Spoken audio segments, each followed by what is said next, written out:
Hello, we're back, we're here. Hello, everyone. How is everyone on this fine afternoon? I want to thank everyone again for last night. Genuinely made me emotional. How much support I was shown.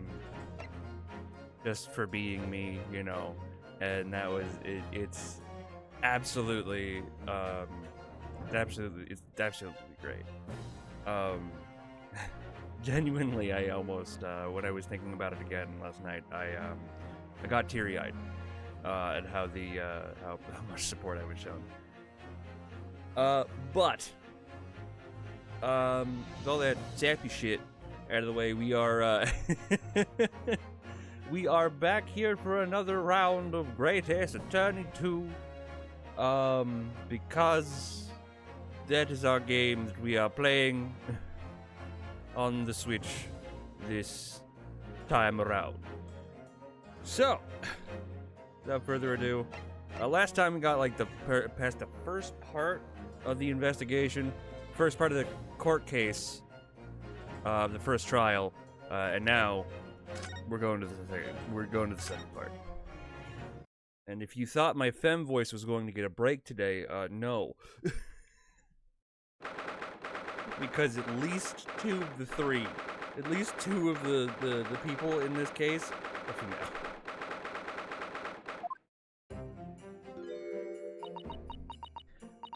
I'm so sorry, Susato. I should have told you about the toxin. Ray. You have a strong sense of responsibility, I know. That's why you decided to shoulder the burden alone. No, that's not it at all. I was just... Hello, I'm looking into pride emojis to add to the Discord. Because that's the thing I can do. Aw, hell yeah. That's... Yeah, please do. Please do. Also, if it's not too much work, add... especially add, RX Vape to it, so we can have... I've been meaning to put the emotes that I have on Twitch onto the Discord server so that we can use them. I just have forgotten to do that, and I have the files for them on my computer, so I can't. Jesus, so I can do that. I would just need to find the files, and I would just need to move them over. But if you can at the very least get RX Vape onto there, and of course some of the Pride emotes, that would be great. Also, add Pride. the dumb/genius emote I came up with that you so graciously brought to life.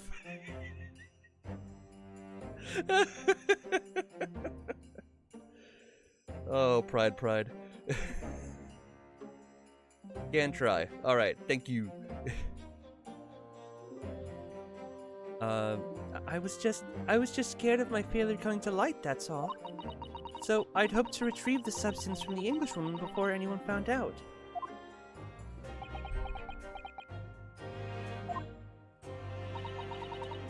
I'll probably need resizing, so it might be a while. Take as much time as you need. I don't expect shit to get done quick. Like if you need however long you need, take it, you know? I also know that you have a life outside of this, so I don't expect you know, people to do things all that quick if they don't have the time to, or if they can't for some whatever reason. Oh, also, I count this as sort of a success because I did change it today. I did change it before stream today. And I'm off today, and Tuesday, how does it work? So I have time. Okay. Still though, you know, like, you know. Before the trial started, do you remember what you said, Susato? You had no doubt in your mind about my innocence, that you stand by me to the last. Stand by me. No, I won't be afraid. No, I won't shed a tear. Just as long as you stand by me.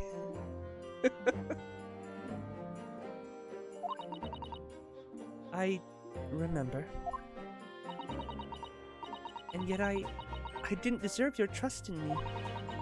I hid important details from you, Susato. I completely betrayed your faith in me. Hit me, Hit me, Susato. I deserve it. No, in fact, throw me to the floor.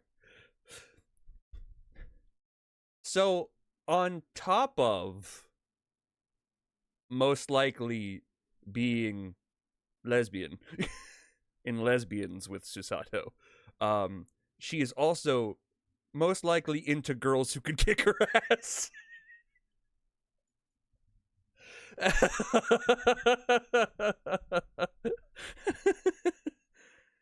I deserve it. No, in fact, throw me to the floor. No, that's too good for me as well. Drag me through this. Maybe she's also into humiliation. Jesus Christ. I'm not better. I'm no better, you know. Oh? Even though in my heart I knew that you'd pulled the knife blade from Miss Brett's back, there was just a brief moment when, in my mind, I doubted you. Susato! I'm sorry. After I stood here and I promised that I'd stand by you and always be by your side, I betrayed your faith in me too. And as such, I failed you as a lawyer. Oh, no. I think this situation has taught both of you a valuable lesson. Placing your unbridled faith in another is no easy task. Yes, Father. That has, in fact, certainly struck home. Which is why I can see more clearly now that the rain is gone. Just pulling out song references. I can see clearly now the rain is gone. I can see all obstacles in my way.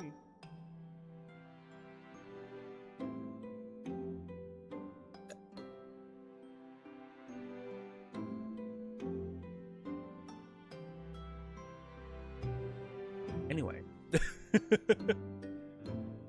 I can see clearly now. I'm sorry. I think I'm also still in a kind of emotional high in terms. Because afterwards, after I ended the stream, I was watching Claire's stream. And that was a fun time. Which someone pulled a reverse powerbomb on. All the trolling that she did, all the trolling that she did for before her reveal, someone did almost the exact same, and then had her reveal at the end of a video that she made as like through like a bunch of the community members, so that they could all say like how much that they were proud of Claire, and you know how much of a journey she was on, and also just be funny. But she at the end revealed that she was also trans, and it caught Claire totally off guard that she basically did a fucking double take. She's like, wait a second, what? Huh? But I'm an emotional high from last night, being honestly like super fun and super and also just being super touched by all the support I was shown, and also from watching that moment live, along with just being on a Claire stream. She's super okay with people calling her by her username and her old name, but like I want to try and use Claire and he her pronoun. He her, she her pronoun. Jesus. Anyway. So, Ray. Yes? Can you find it in your heart to forgive me? Oh, the cry. Oh, Susato. You know you'll always be a gallant, dashing lawyer in my eyes now. Oh, Ray. Gallant, dashing lawyer. You're so dashing. God. I love that. I love that so much. I love Ace Attorney for its characters. You know, Ace Attorney's characters are great. The twists and turns that the story takes sometimes are great too, but like, I play this game for the wacky shit, for the wacky characters. No games show that more than the original trilogy, dear God. The original Ace Attorney trilogy is fucking bonkers with its characters.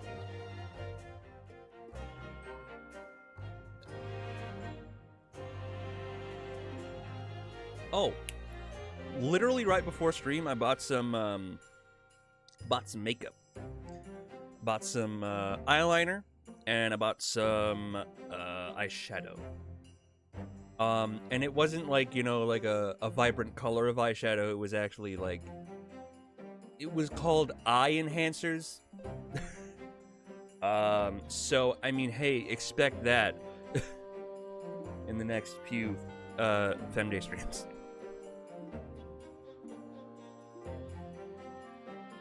I don't know what my next Femday will be, because that is the nature of gender.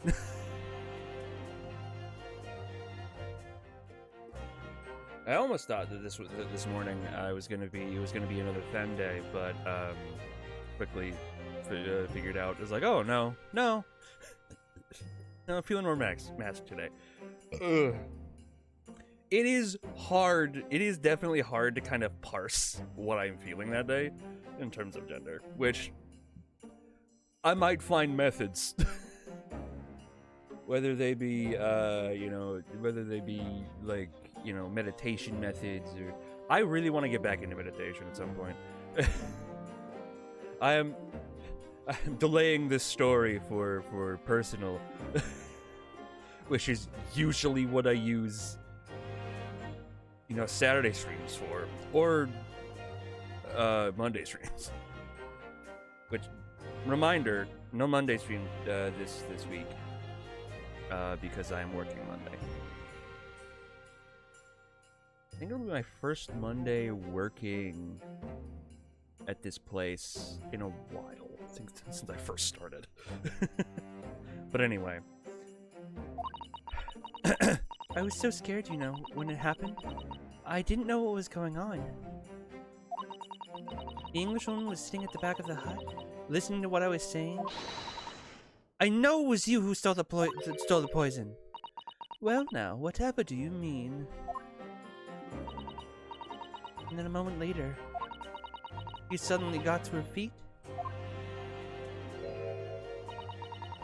or collapsing on the floor in front of me, with a knife in her back.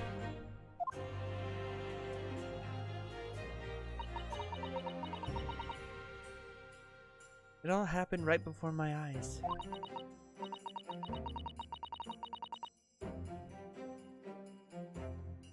Sorry. Blacked out. Not blacked out, I spaced out for a second, holy shit. For like a split second. And you were the only people in the hut at the time? That's right. Just Miss Brett and myself. There was no one else. So I just don't understand how she possibly could have been stabbed like that. Great mystery indeed. Still can't believe it happened. That's why I just couldn't bring myself to speak up. It will be alright. Greetings and salutations to you too, Mr. Potter. How are you doing this fine afternoon?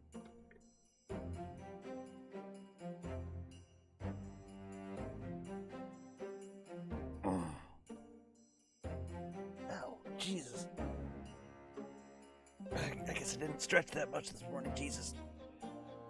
I am doing good. I think I'm still in an emotional high from how fun and supportive last night was, and the Claire stream I caught right after.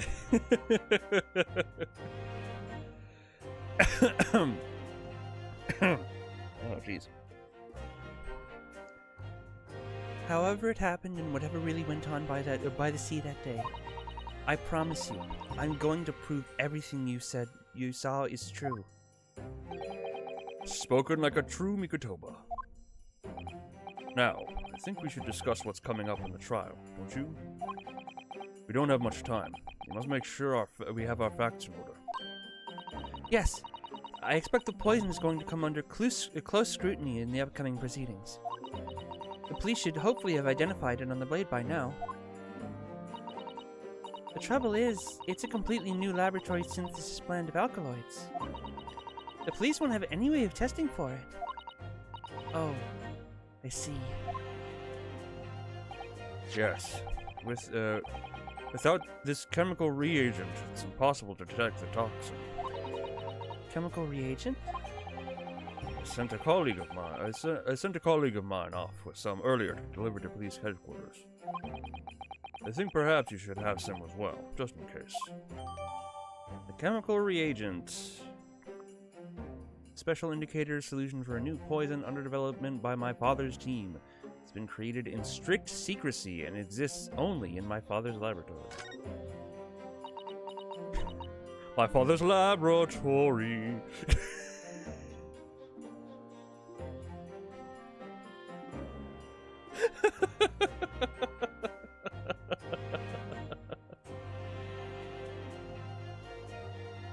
Anyway. What's the matter, Susato? Suddenly very quiet. It's this newspaper article. Exclusive. Deadly poison stole from Yume Medical's research laboratory. I'm wondering how the information got out, given that it was a government secret. It was all the Englishwoman's doing. I mean, yeah, probably. I think I remember the... See, so I think I've said it before, I have played through this first case. And, a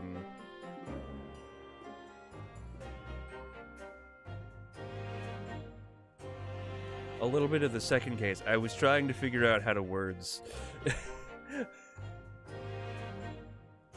Words are hard. The English language...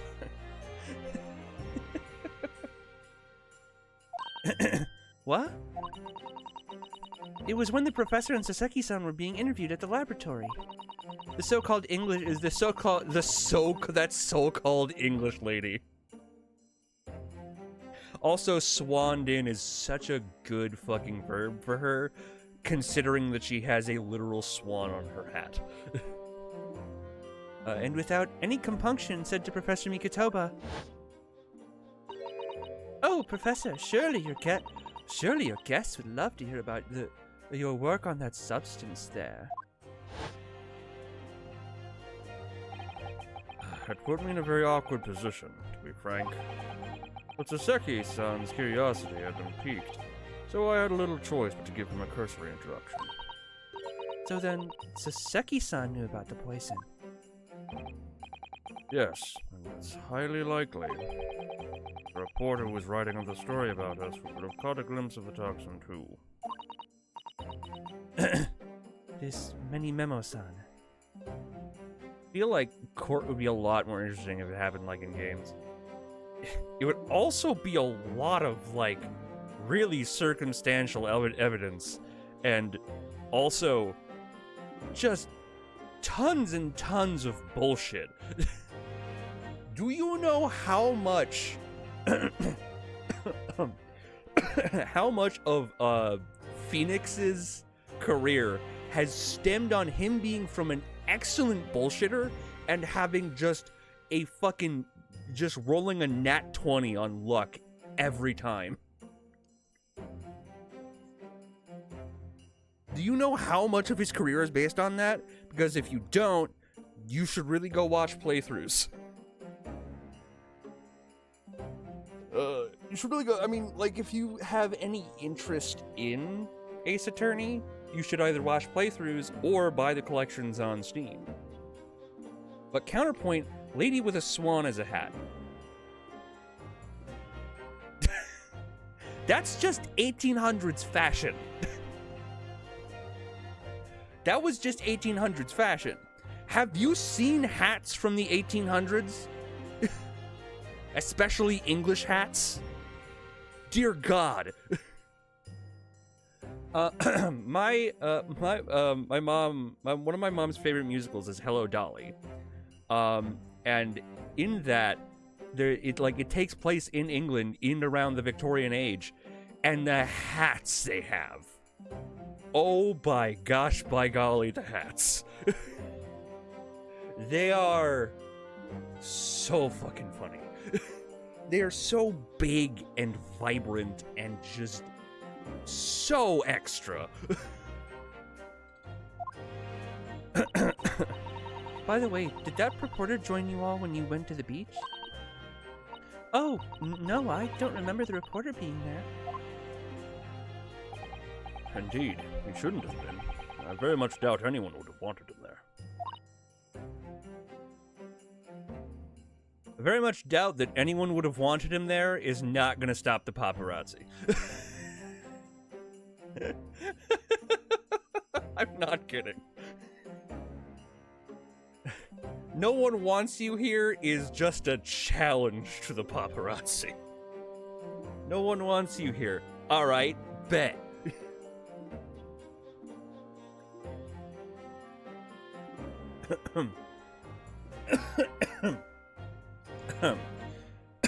They make a habit of breaking into people's houses, you know? Or at least breaking onto their property. A known criminal had been given permission by the authorities to bathe by the seaside. Sasaki-san pointed out that inviting a reporter might be problematic, so the man was sent back to his office. Or so you thought, you know? Yet he obviously didn't go back. He secretly followed... What is going on with my throat? Anyway. He secretly followed the party to the beach and took this very candid photograph. And then presumably he posted it anonymously to the police.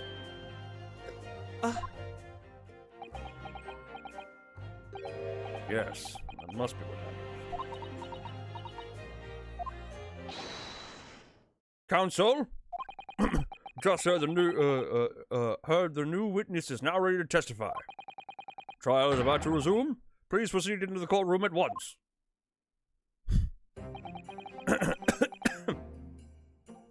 What is going on with my throat?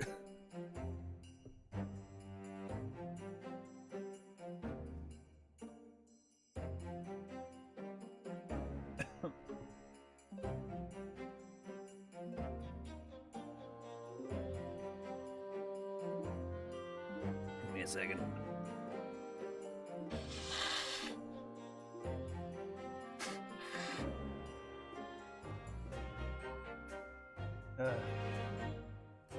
Might have cleared something up. If not, I'll just take some mucus medicine when I get to break. It's time to steal ourselves once again, then. Sent you a properly transparent RX vape if you want to update the one here.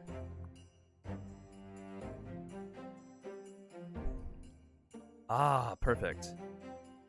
Thank you. I will absolutely add that to the stream.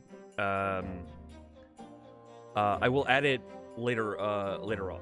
I will add it like after the stream. So that I can, or maybe even during. I'm not sure. Maybe during break.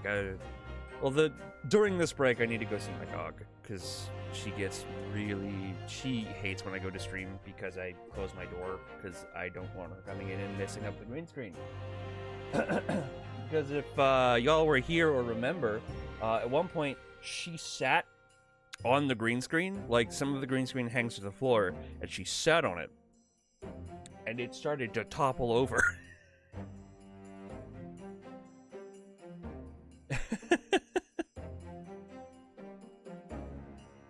Anyway. Yeah, but like, maybe I'll do it during the first break. Maybe I'll do it after stream. I don't know. Defense attorney Ryutaru Naruhodo. Yes! Reyes put her faith in you now. Has told me everything. So I can't let her down. I have to prove that what she's telling the court is true. I have to prove what really happened that day. The pursuit of truth. One day you should just have a doggo stream. I wouldn't know what the fuck to do with a doggo stream. This dog just kind of goes everywhere. She's just like in any room of the house, at any point in time. If I ever find out how to do one, I could maybe at some point end a stream with walking her. That would be neat. Just to see, so you can see my neighborhood, see her having fun, you know, that sort of stuff.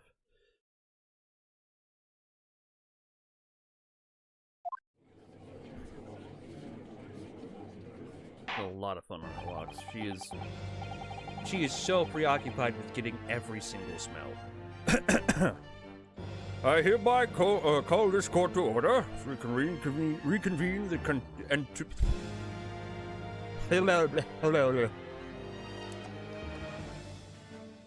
as we reconvene to continue the trial of Ray Mambami. Prosecutor Aochi, have you summoned the new witness?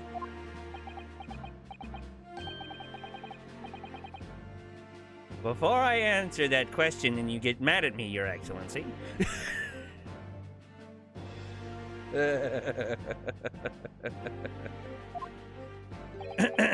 have some very important news to share.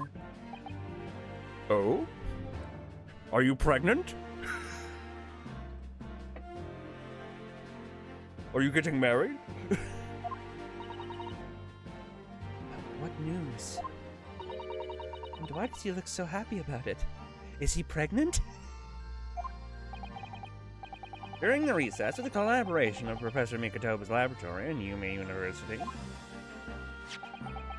the police re-examined the knife that was used to end Miss Giselle Brett's life. Excellent! I admire your rapid handling of the matter. Was it his? Was it his rapid handling? Oh, too kind, Your Excellency, too kind. Yeah, butter him up, you fucking brown nose. I was merely carrying out your instructions, of course. Don't you hate these people? Who will absolutely suck up so hard to people of authority or of perceived authority?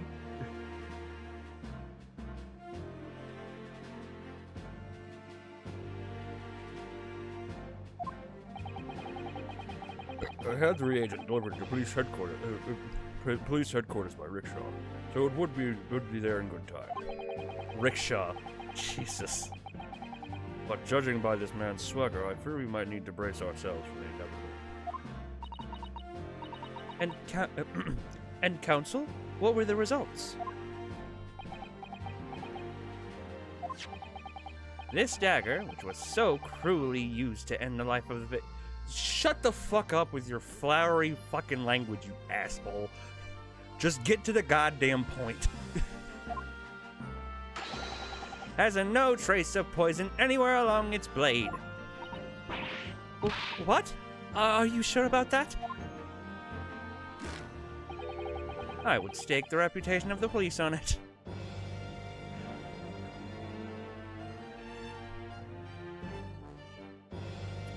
He would stake the reputation of the police on it, but not his own reputation. Strange how that works. Armed with a reagent, the test is extremely simple. Couldn't have made a mistake. murder weapon has been entered in the court record. A small knife. I'm surprised the murder weapon wasn't entered in the court record beforehand. Small knife from the scene of the crime that was found on the victim's back. No trace of poison was found on the blade. See about that. In short, the accused's feeble excuse earlier has been utterly destroyed. Love Ace Attorney animations.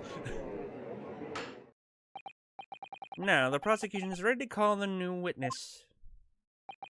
Ah, the newspaper reporter who managed to capture a photograph in the crucial moment. Good. Very well, officer. Bring in the witness. Wait, they're partially gone through a murder trial without a murder weapon? They knew what the murder weapon was, it was just not submitted as evidence. That's fucking Ace Attorney for you. I mean, one of the memes in the Ace Attorney community is like how oh, what's his face? Oh, I'm blanking. Oh, no. Phoenix Wright's rival slash most likely in a lot of fan canons lover. What's his name? Oh, I can't remember his name. Oh, fuck. Well, it's usually the prosecution that will always, in like the middle of the trial, get either give the autopsy report as evidence, or get an updated autopsy report as evidence, and that usually happens somewhere in the middle of the trial. Or after the investigation, you know, and it's like, we could have fucking used that. No trace of poison on the knife. You know what? It's gonna fucking bother me. It's gonna bother me.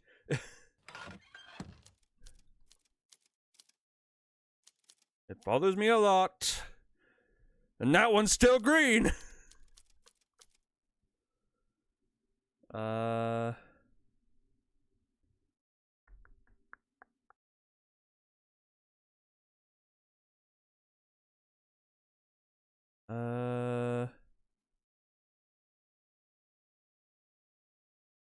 Where is...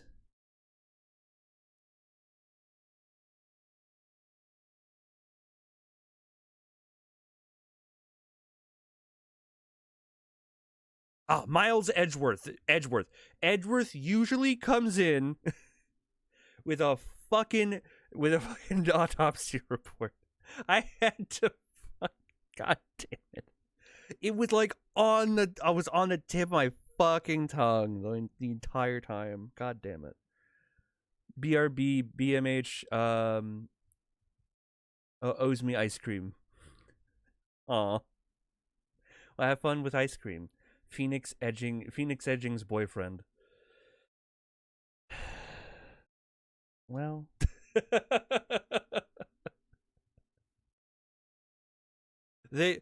everyone jokes about it and everyone writes about it, like Phoenix and Edgeworth, like, you know, they are absolutely a fucking thing in a lot of people's minds, even in the games. And, you know, well, when I say even in the games, I mean like their fan canon extends to the games.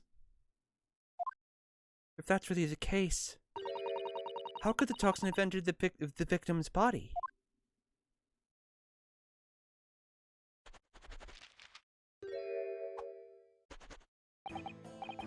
Witness, please state your name and occupation for the court.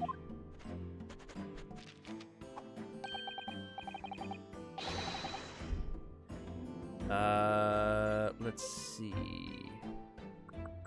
What voice do I do for you? Write in many memo of the show you news. I'm what people like to call a journo. What's a journo, Father? Do you know? It's simply a contraction of journalist. I'm where the news breaks. I'm there where the news breaks, putting pen to paper and to catch those scoops so they're in print the next morning.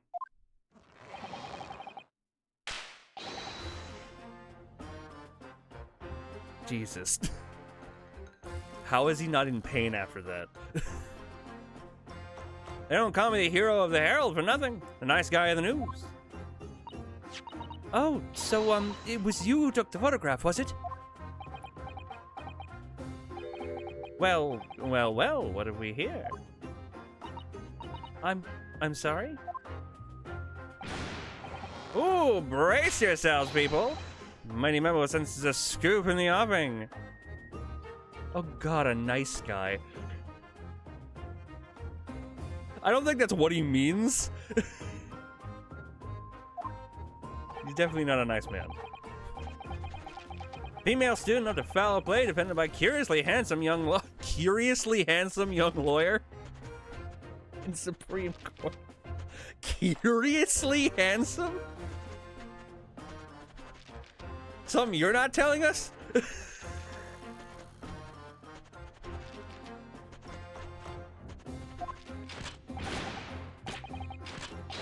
The readers will laugh this up. We'll set it above the fold at 72 point in a 5-leg format from the morning edition. Huh? All right then, let's start with your name. Oh, it's Ryotaro Naruhodo. Next, what made you want to become a lawyer? Well, I wanted to reform our country's legal system, I suppose. Ryotaro has suddenly become very ambitious, I see. I just borrowed Kazuma-sama's dream for a while. By the way, my name is Taketsuchi Aochi. That's Taketsuchi Aochi. The so-called Dark Horse is the Supreme Court. My objection is to strike fear into every defense lawyer's heart. Bull fucking shit they do. No one wants to talk about you, asshole! No, the readers won't buy that. What?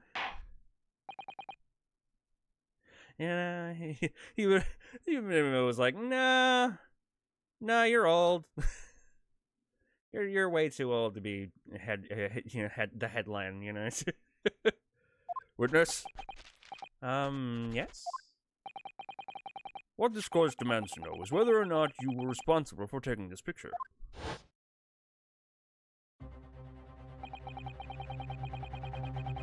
It was delivered anonymously to the Imperial Police Bureau only yesterday. Yeah, I wouldn't be a journal if it didn't click quick when presented with a scoop like that, now would I? Sometimes stories call out to me, sometimes I have to chase them down, but either way, you gotta be fast. Gotta go fast! Whoa! Son of a hedgehog. Fast legs are on with and fast hands right with. It's no good if you don't note it down, I always say. That's what I call my many memoism.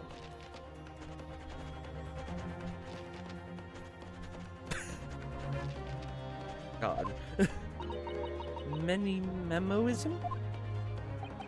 Ah, yes. I remember. Oh, yes. I remember your face. We met that day when you were interviewing myself and Sasaki-san. Yes, right. That was me. Many memo again. But you were supposed to be going back to the Shoyu news offices after our meeting. But the scoop is, I didn't.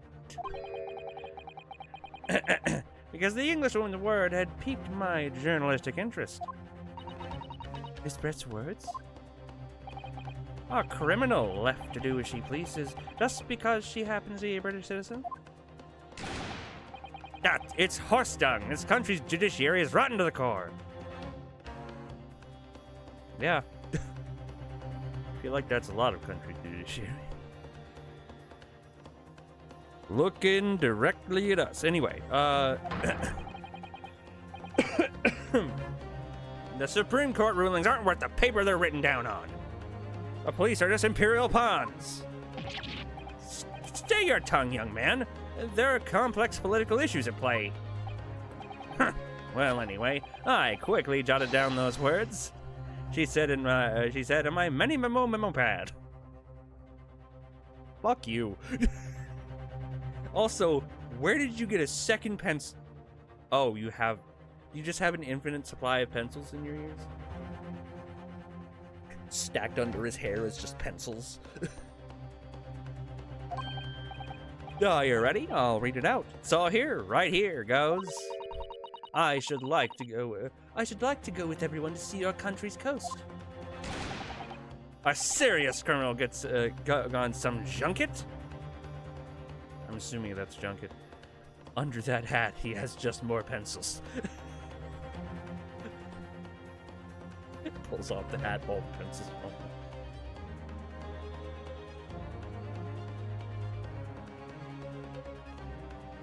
People need to know about this. That's why I decided to sneak after them. To get the woman's story so I could hammer her in the press. Do you mean to say that you did indeed witness it firsthand? The grim scene portrayed in this photograph? No, dude, he didn't. That's why he has a photograph of it, Judge. One thing, if you don't know the Ace Attorney series, one thing you need to know off the bat, the judge, no matter who he is almost always fucking clueless. It is remarkable how clueless they are sometimes.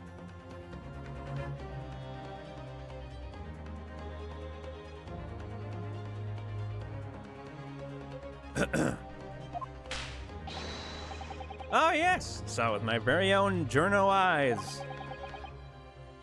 From start to finish through the viewfront of my trusty camera. Thank you, Minimomo-san. You will now give formal testimony before the court. Let me go ahead and...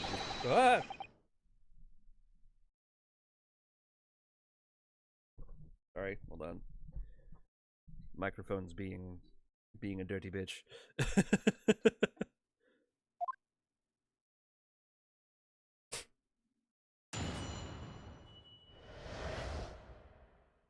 The camera never lies. Oh, yes it does. The beach hut was made of shiny old rod screen, so there were plenty of gaps I could see inside through. The Englishman was sitting on the stool when the student girl came in and started arguing with her. Seconds later, the gold girl pulled out a knife, throwing it to the Englishwoman to the floor as she stabbed her in the back. My smoldering journal spirit burst into flames quick as a flash. I whipped out my camera, ready to click. I pulled apart through the rough weave of the screens and poked the lens through the perfect shot. Dude, I don't understand how he can, one, pull it and not be in any pain, and then snap it back and not have any pain. Read screens, you say? All right, you can see them clearly enough in that great shot I snapped. Yeah, I do see the screens. The hut walls were just screens of coarsely woven reeds. Yes, it allows the breeze to pass through and bring some relief from the summer heat. And it was a breeze for me to poke my camera through to see the whole thing hotting up.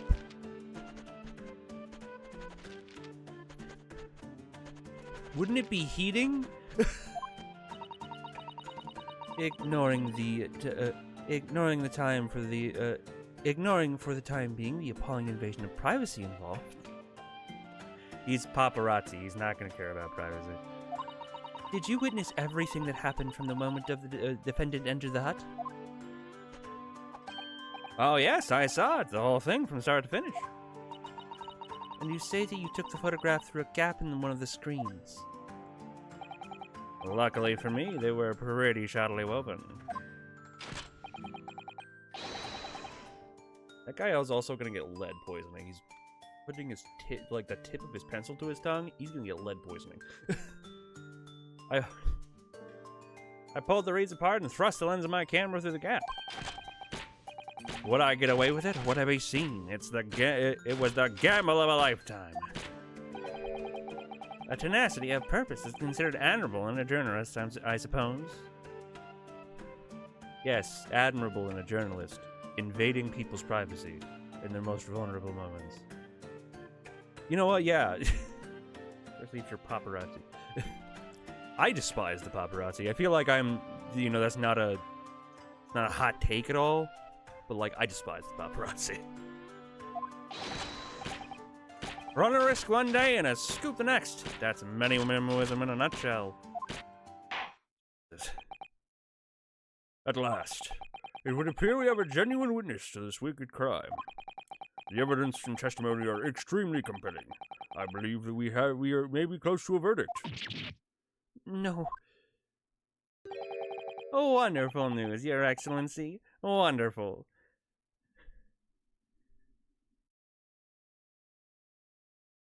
I once heard a wonderful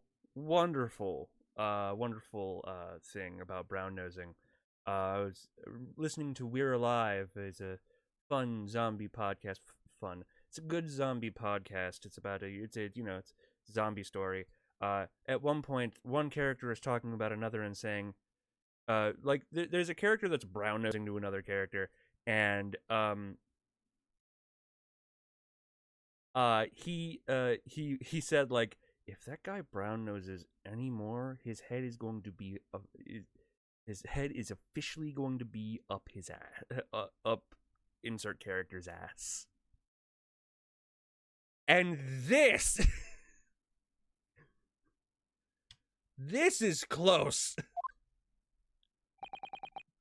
Nevertheless, it cannot be denied. This testimony begs one very large question. What question? Exclusive news, startling photograph, all the makings of an exceptional story for the reporter. Why then was the story never published? Oh, that's right.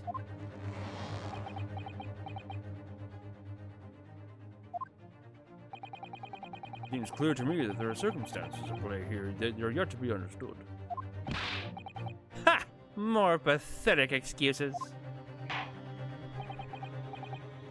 Very well then, counsel. Proceed with your cross-examination. Yes, Your Excellency. There's more to this reporter than meets the eye. He's a transformer. He's keeping something about this case very close to his chest. Around right where the mark should be, where he snaps his fucking suspenders. Right there on his chest. Keeping it there.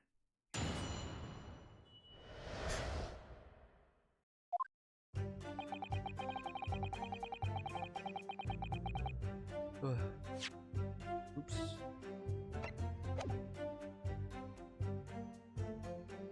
Hold it! What made you want to see what was happening inside of the beach hut in the first place? Call it journo instinct. Can you think of a better reason? Oh, I don't know. Perhaps because, as well as being a proven criminal, the person inside was a young woman. Ah, I see where you're going with this. Brace yourselves, people. He's painting the journo as a voyeur. Hardly slander, sir. You had a camera and you were taking pictures without the woman's knowledge. Nope, you got it all wrong, little student boy. Sorry? To my mind, all that was inside that hut was a scoop. Nothing more and nothing less. Can you prove that? Can you prove that that was all you had intended? Can you prove that? The only thing that speaks in this court is fucking evidence. Scoops know no gender, man or woman, it's all news. Very progressive. That's not even minimalism, it's basic journalism.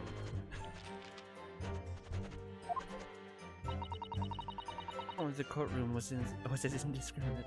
Yeah. Alright, so if that's all buttoned up, can we move on? Tell the court then, witness, what sight will fill your eyes when you look inside the hut? A sight that vindicated my journo instinct, that's what. When I pulled back the reeds, I could see it all clear as day. The Englishwoman was sitting on a stool when the student girl came in and started arguing with her. Hold it! So you actually saw Membami-san entering the hut? Yep, and she was raging. raging like my journo spirit. And the argument you mentioned, what was that about exactly? You stole it, I didn't steal it, you know, that kind of thing. Talking about the poison, I suppose. The student girl walked right up to the English woman and really started laying into her. I mean, if she had laid her into her anymore, there would have been eggs.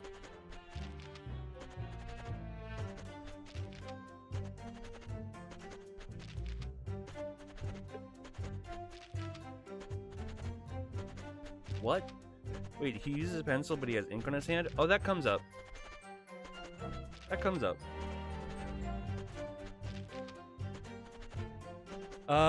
There would have been... God, there would have been eggs. That man should have been an author. His descriptive talents are wasted on journals.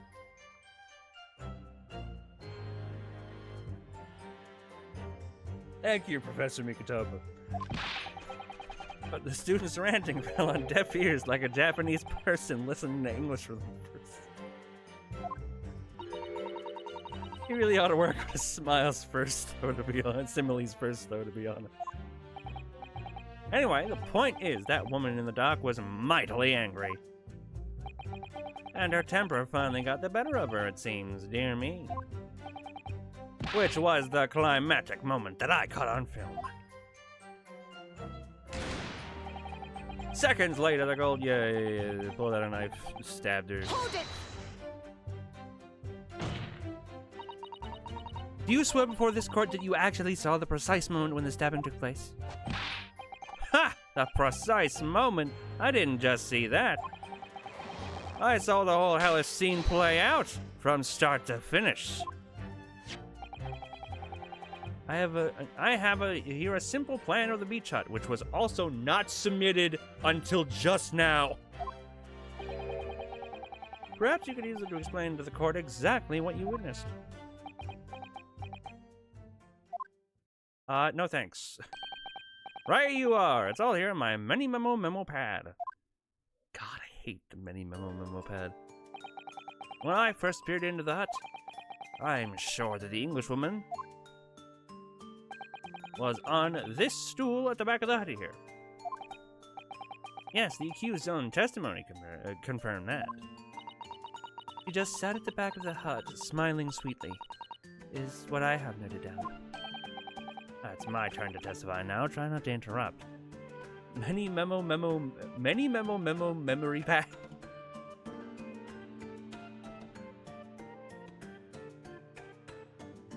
God. Oops.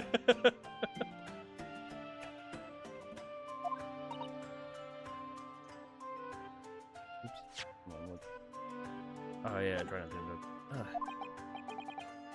And then the next moment, as I was watching,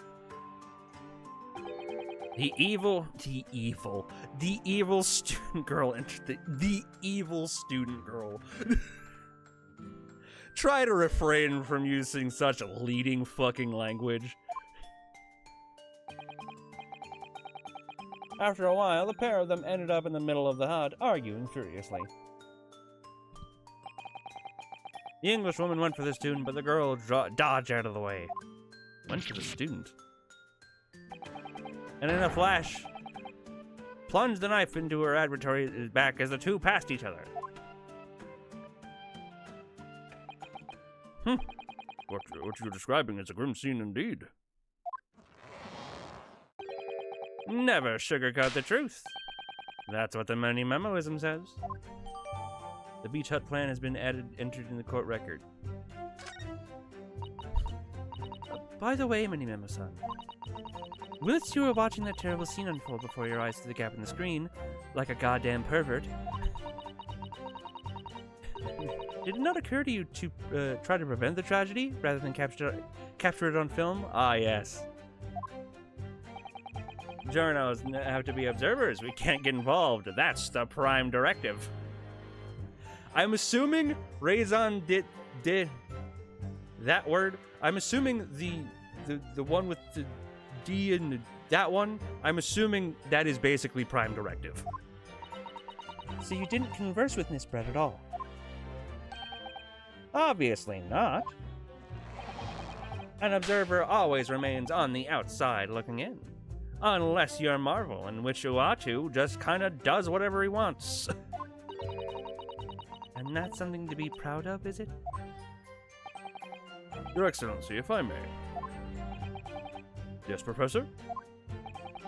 I think the witness's last statement, expertly phrased statement, should perhaps be added to his formal testimony. Mother? What are you? I will grant the defense's request. Many Memo-san, will you supplement your formal testimony with the aforementioned statement? Well, nihilism is the foundation of many memoism. Apparently means reason for being. Okay, so sort of. That makes sense. Reason for being. That's sort of that's around the same, I guess, as Prime Directive. It really just makes it really is just like the the thing we must uphold,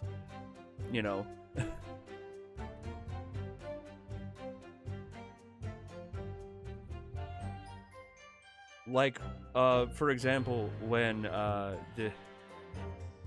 I'm gonna be talking about gender a lot these streams. That's just gonna happen. So, apparently the Prime Directive, when someone's egg is cracking, which is someone discovering they're trans, is to not tell them, to not tell them that they're trans. Just offer support and offer help. Just to not directly, say, hey, you might be trans, or hey, maybe you should try some estrogen. Just be thoughtful, be observant, and be helpful when need be.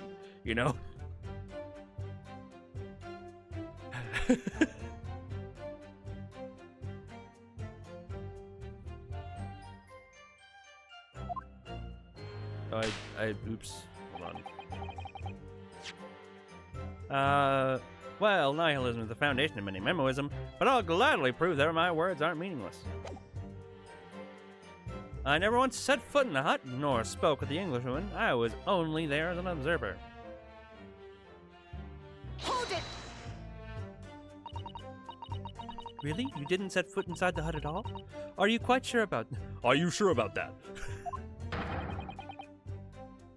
I think you may have the wrong impression of me. We're talking about a murder scene here. My nerves were stretched to the breaking point already. Oh, I see. You were scared? Maybe I did have the wrong impression of you, yes. It was all I could do to stifle a scream and hold my hand steady enough to snap a shot. You really should have summoned help before thinking of the camera. Many memoism and humanism don't always agree.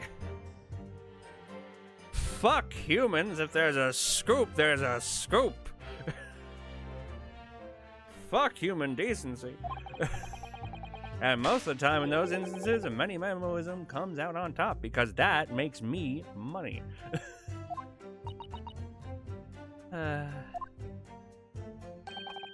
As a sculptor of stories, sometimes I have to be cruel for my art.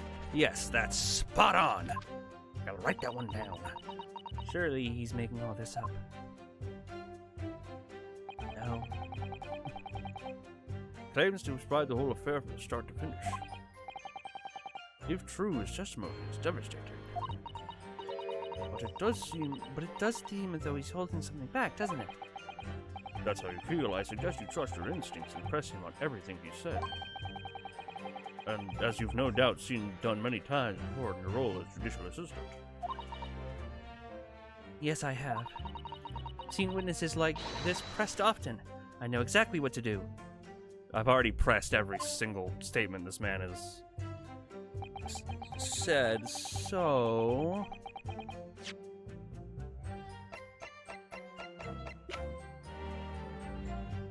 Each hut plan. So the culprit was here, the victim was here. What is that?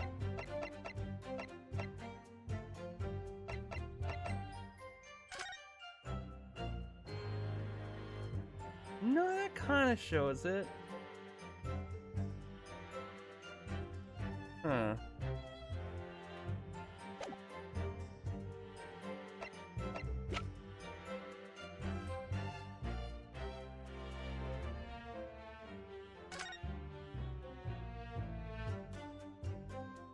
So if he was at the back of the hut,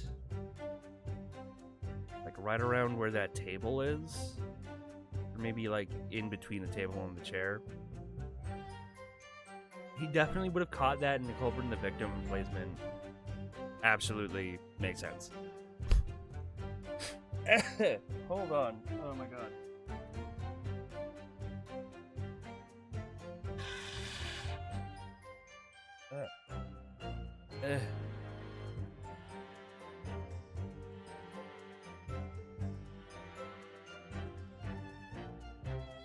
Anyway.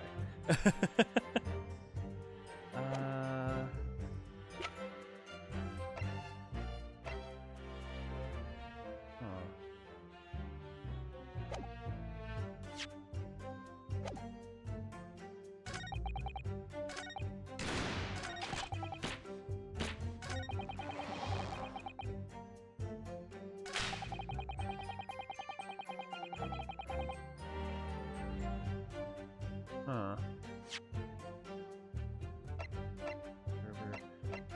So, I think I have to present the poison article, right?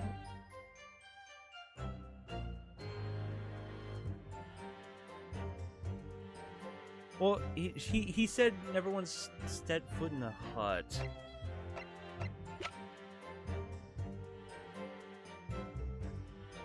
Huh. We try. Objection! Damn it.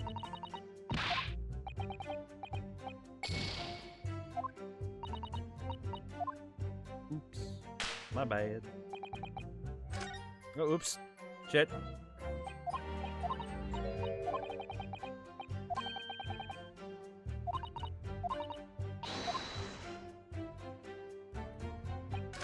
Let's see.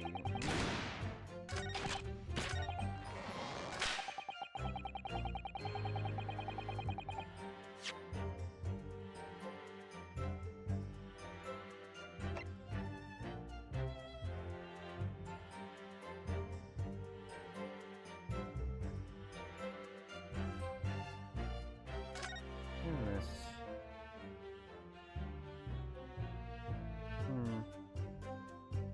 So there's a gap in the screen.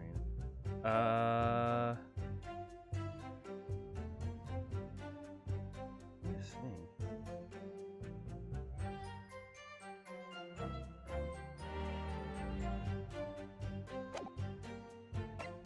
I think I actually might have to just present this. Objection! Nope. My bad.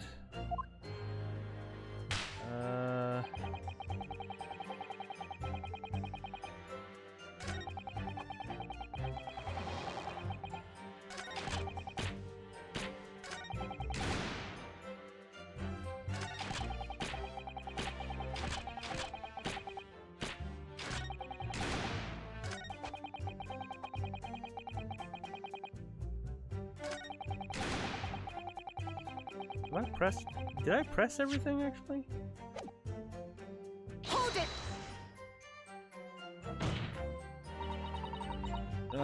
Yeah, you actually saw the yeah. A scene. Yeah. Minimum moped. Oops.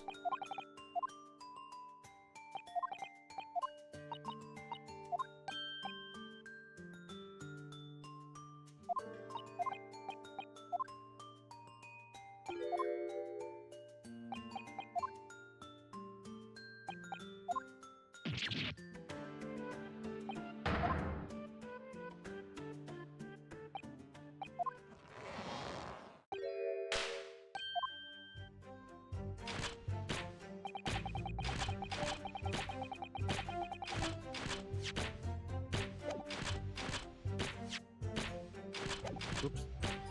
Hold it! Press this, correct?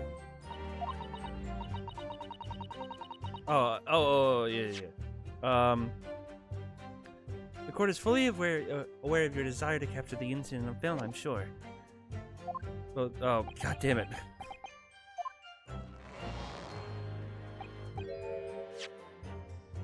But why then did you choose to post this photograph anonymously to the police?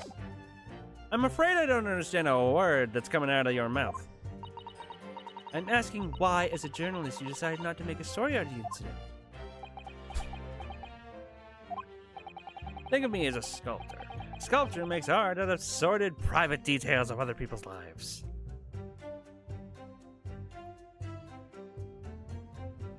Yup. But I never discussed my own personal life on principle. I mean, that's basic minimalism. I pry into other people's privacy in their lives, but you can't know about my life. That's not fair. It's not something to boast about. No doubt your burning desire to see the truth exposed and justice done was what motivated you. That's it. That's brilliant. My burning desire to see something or other exposed. There has to be a good reason why he didn't think to write an article about what he saw, though. By your own admission, you were outside of the house. How then did you manage to take the photograph? Ah, yes, that. I'm glad you asked. I pulled about the rough weave, blah, blah, blah. Hold it! But the two women inside didn't notice? Ha! Obviously not. If they had, where would I be right now? In jail, that's where.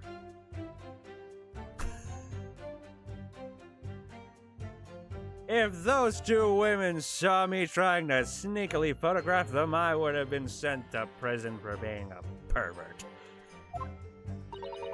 Which you'd think would make you reflect on what you were doing.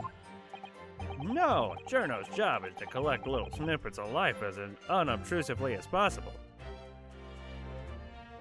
But intrusively. Leave nothing but footprints, take nothing but photos. Yes, that's spot on. Did he just make that up? The point is, the witness risked life and limb to obtain his... Life and limb? Come on. To obtain this photograph.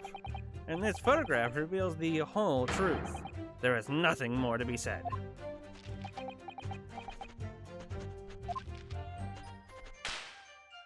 Except for this.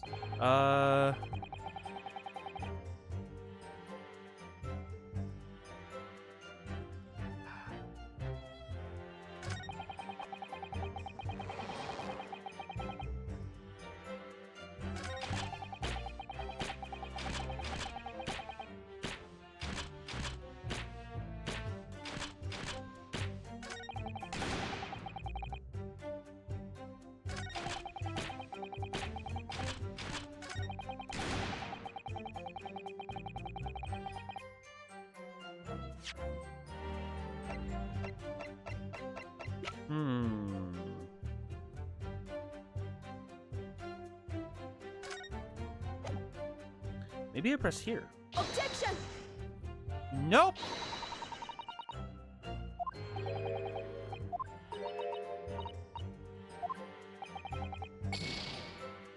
Fuck.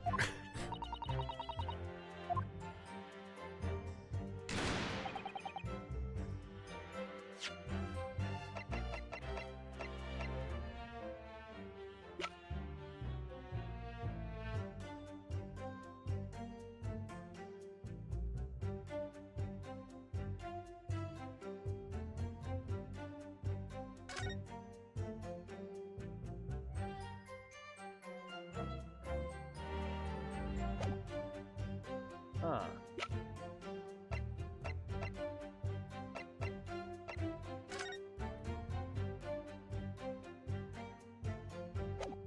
I didn't either.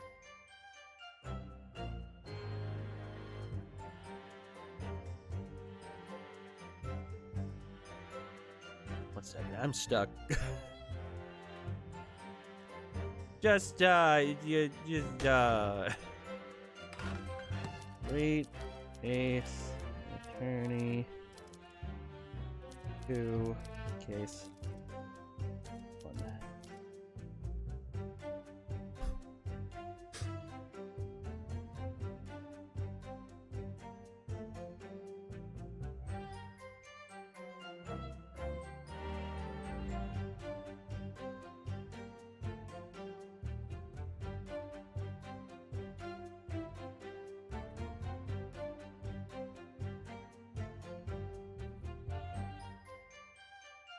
Examine the base of the fountain pen, then present the fountain pen on the new statement to prove Mini Memo did set foot in the beach hut. Oh, okay. No, yeah, that makes sense. That sort of makes sense. I just didn't think about the pen. I thought the pen we would have to use later.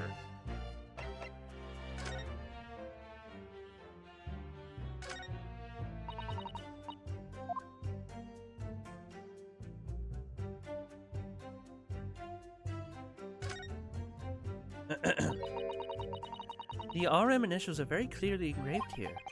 The fact that Miss Brett was clinging to this pen is, in the dying moments, is a very clear message, too. What an fire air killer, you mean? I don't think there could be any doubt that this is a key piece of evidence in this case. Okay. Alright, so we... Oops.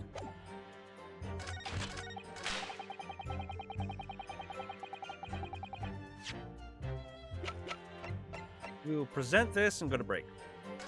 Oops, we will present this. Objection! I'm gonna break. What? Wait.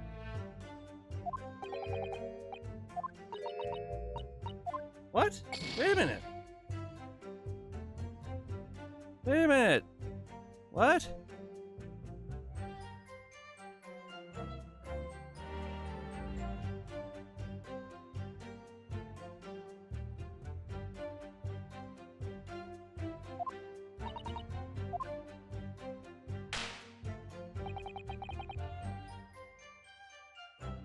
Wait a minute. That's what I did. Hold it! Oh, I didn't mean to press. Shit.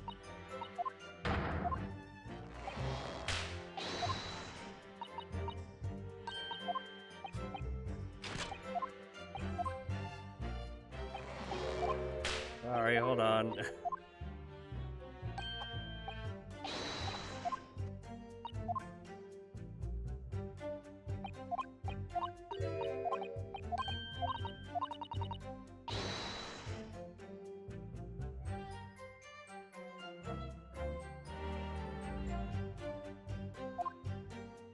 Oh, wait, one end of it. Oh, I didn't get all the pen. Shit, okay.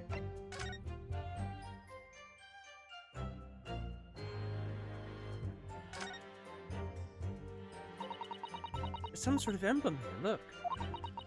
But isn't it isn't a Yume University one?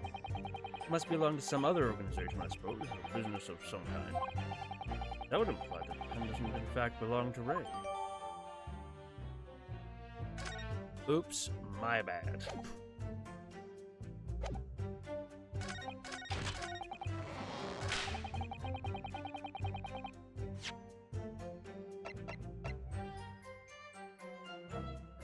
Objection! Okay, now we presented, and now we'll go to break. We'll go to break and find out what's going on afterwards. So I suggest, we're gonna take our usual 10 minutes. So I suggest you guys go get a snack, go get a drink, go to the bathroom, stretch your legs. Sorry, stretch your legs, feed your animals if you have any, if they need to be fed, and also let them out. And as always, we will have our good friend Sora run the stream while we are gone. So we'll see you guys in 10 minutes.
We're back.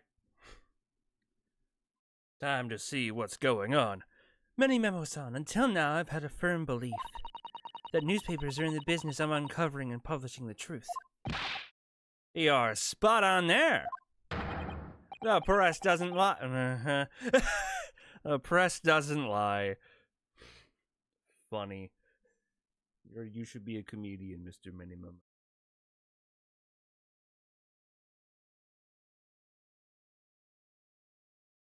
Which is why I am proud to wear the emblem of the Show You News on my arm.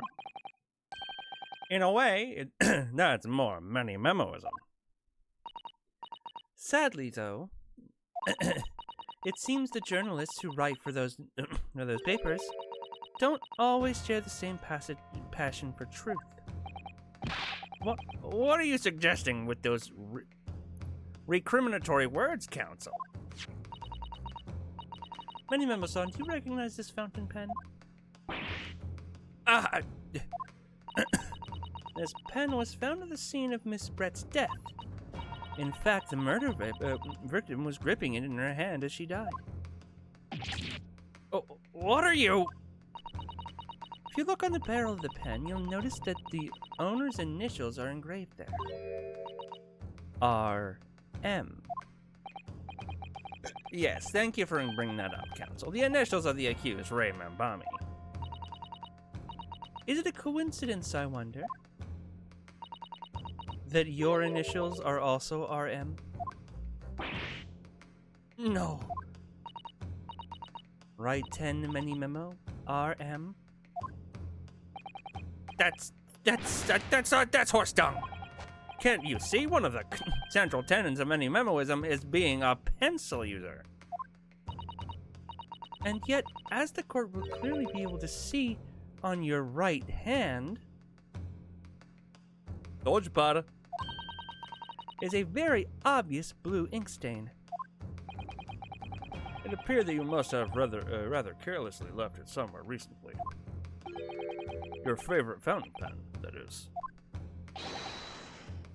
Horsey horse dung! Here we go. Many Memo-san, is it not the case that before she died, you met with Giselle Brett in that beach hut? Objection! Oh, why should we listen to this absurd nonsense? It's nothing but another excuse. Exactly. Show You News will stand behind me all the way. I deny everything. There must be as many people with the initials RM as there are stars in the night sky. The defense has neither the time nor inclination to count every star in the sky. And there's no need anyway, because this pen has more to tell. Yes, there is another clue. A clue that undeniably proves who the owner really is. In that case, Counsel, the defense will now show the court where the alleged clue lies. Of course, Your Excellency. Clue on this fountain pen clearly reveals the identity is...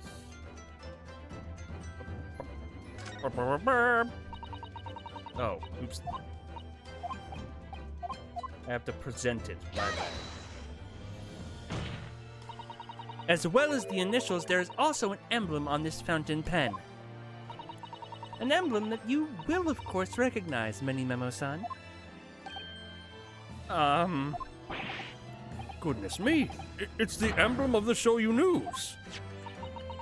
In other words, the owner of this pen is an employee of the Show You News whose initials are RM.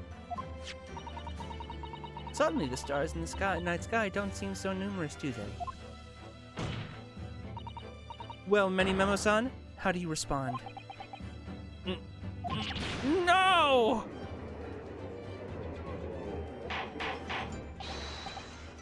Order, explain yourself, witness. I'm gonna eat my own hat.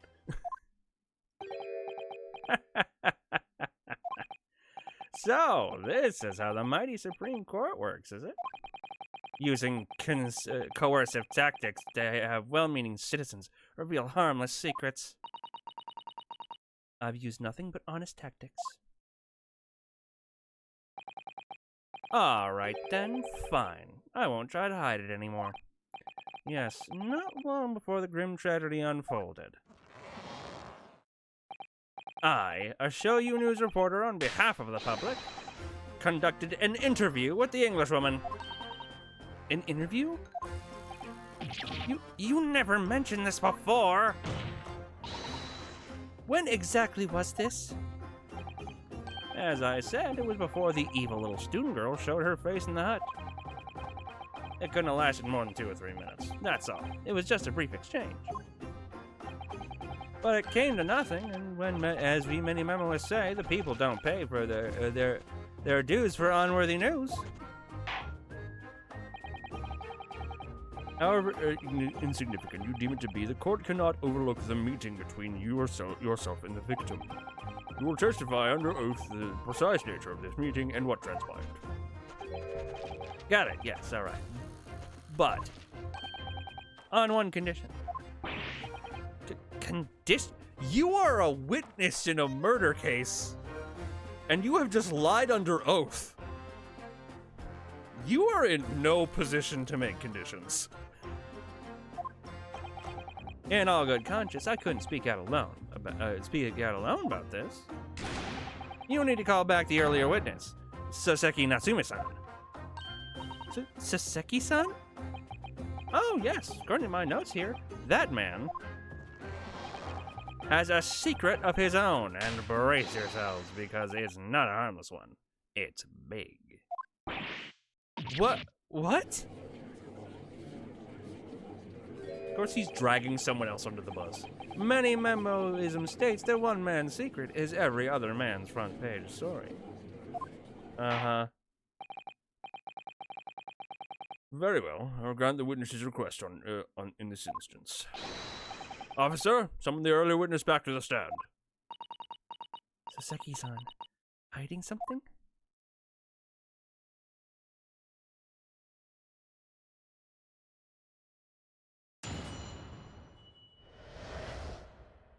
Hold on.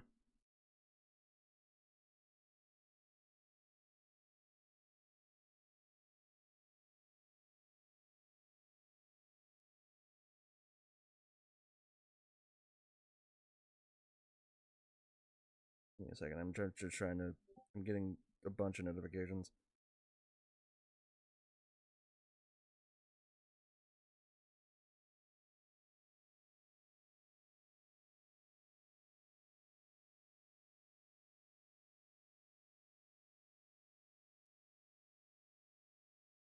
Anyway,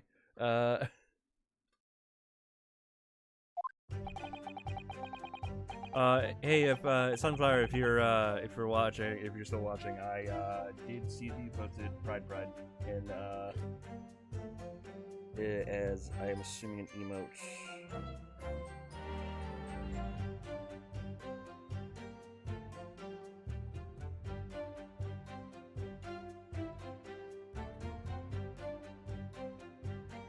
Oh, and you even have a nice little shiny emojis uploaded. Yes, I see that. That's awesome. That one getting the other guy, Mimosa Man, would be led to Mimosa Man? No. We get 2 witnesses at the stand at once. Thank you for the emojis. Those are so nice. Where did you get the heart one? Or did you make that yourself?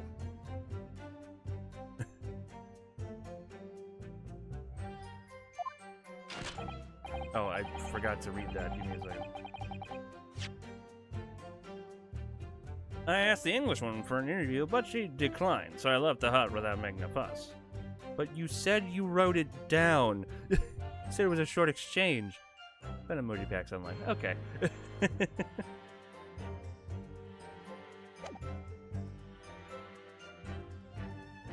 Then, watching secretly from outside, I saw the woman being stabbed and another witness come running.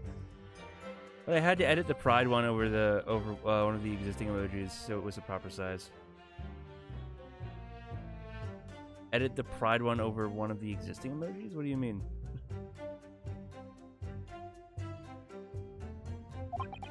The detective realized the victim still had a pulse, so he ran off to fetch help.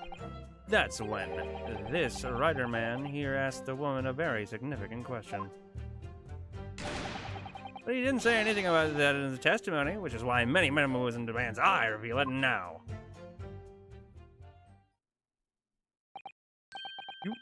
You mean to say the victim... The victim regained consciousness? Well, And when she did, you decided to ask her a question? well, that's, true, yes. He did, and that's not all. The woman gave a very definitive answer. An answer that incriminates the accused. Because of course it does. That's preposterous. Why am I only hearing about this now? You didn't mention this before, you yokel hack. It wasn't even a conversation. Yes, I did pose the withering English rose a question. I don't deny it. But she could no longer speak. She was barely conscious, even. Counsel for the defense, I expect a thorough cross-examination to be conducted. Of course, must know the truth. Must and will know the truth. Absolutely, Your Excellency. Reporters claim that Miss Brett implicated Ray somehow. What on earth could have happened in that hut? In a second, I'm just gonna...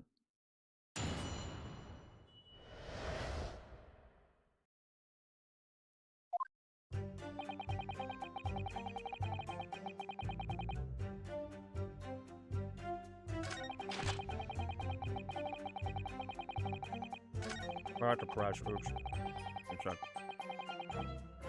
Hold it! You asked her for an interview, you say? Well, of course I did. Wanted to ask her about the incident she was involved in last year. About the case in which Dr. John H. Wilson lost his life? That's not the way I phrased it. Many memoism calls for straight talking. Why did you murder Dr. Wilson, is how I put it to her.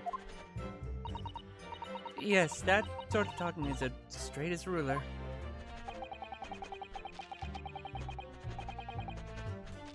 Where I am as straight as a wavy line.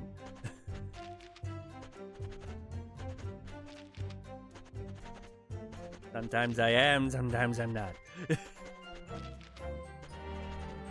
You know what I mean.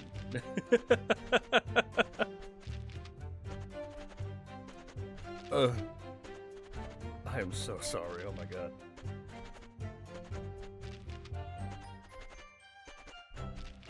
Ask every question as if you're asking for a menu in a restaurant, I say. It's the best way. A veteran at the paper taught me that. And how did Miss Brett answer? With one simple phrase.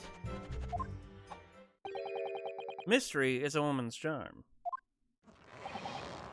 Phew! That told me, so I waltzed right out of there.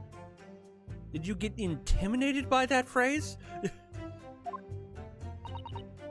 Really? Something about that doesn't quite seem to fit together. Leave every room as if you're waltzing in a dance hall, I say. That's the best way. A veteran of the paper taught me that.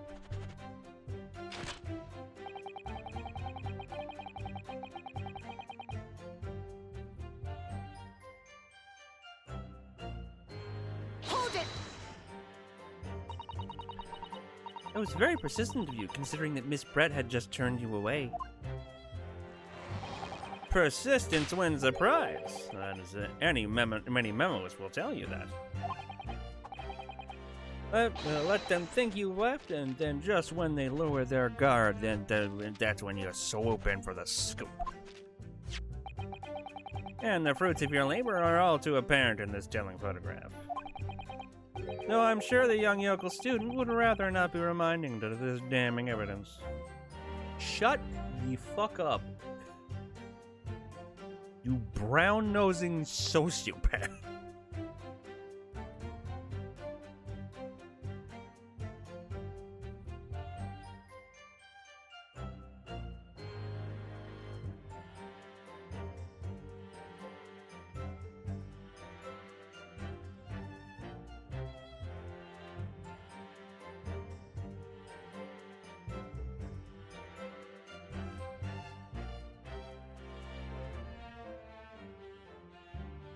Anyway, hold on. Sorry. Shit. There it is. Actually, it's thanks to that photograph we managed to identify this witness. And now that you found me, I'll tell you whatever you want to know. I got nothing to hide. I'm sure. Please do go ahead, witness. The court is eager to hear what you have to say. Try to stop me. There's a story to tell here, and I'm gonna tell it.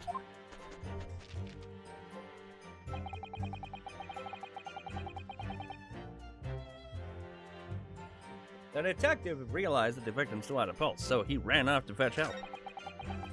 That's when this writer man here asked one a very significant question. Oh, hold on. Yeah. Hold it!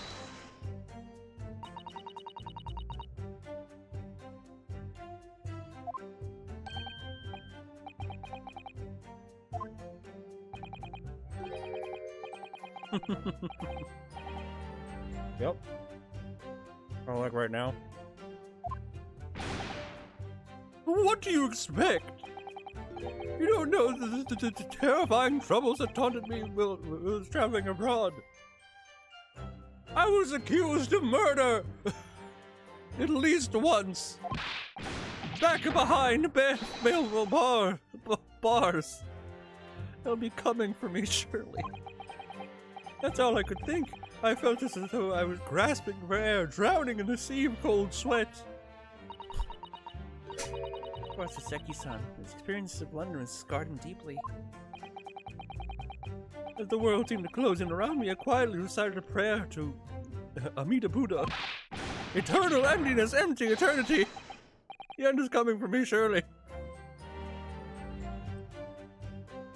What the fuck was those Ginyu Force ass poses? That's his shtick.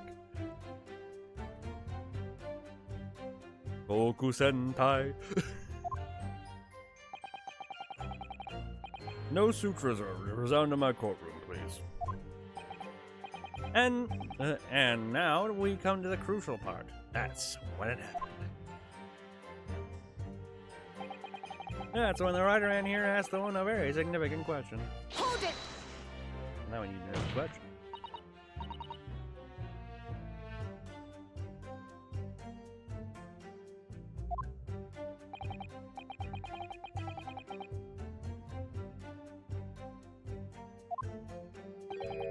Don't you, Mr. Writer Man?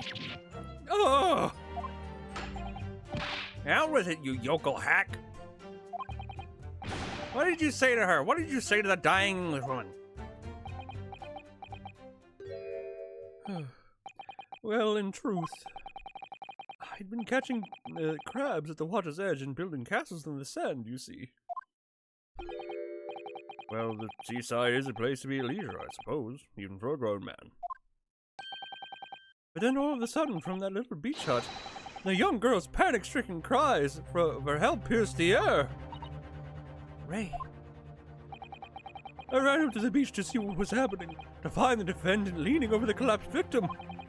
And as soon as the Inspector Hosonaga saw Miss Brett on the ground, he sprinted off to get help. With Mr. Turtle, Mr. Turtle on his head. And then, just a moment later, I heard a faint moan. A moan from the dead Englishwoman. I nearly jumped out of my skin. I was nearly a spooky, scary skeleton. But what did you ask her, Saseki-san? I asked her, who did this to you? Don't retract any longer. How did the room respond? She didn't. She said nothing in response. But...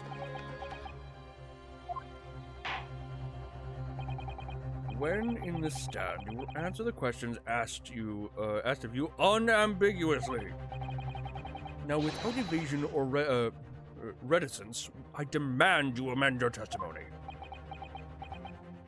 I will!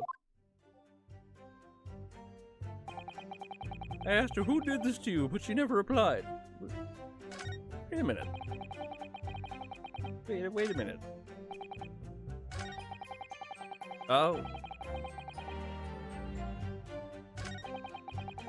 Okay. Wrong one. Hold it! So you tried to find out who the culprit was? He who asks the questions is a fool for a minute. He who does not remains a fool forever. And having been labeled a criminal twice. Oh yeah, he was twice, wasn't it? He was twice, wasn't he? Oh wait, no, he was just once.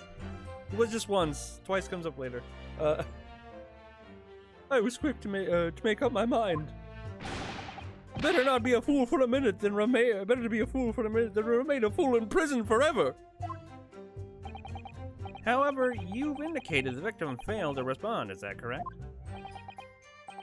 I know why. I know why the Englishwoman said nothing. She was ignoring me!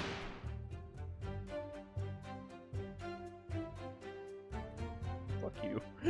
Because of my stupid mustache, because I'm Japanese! She was very racist.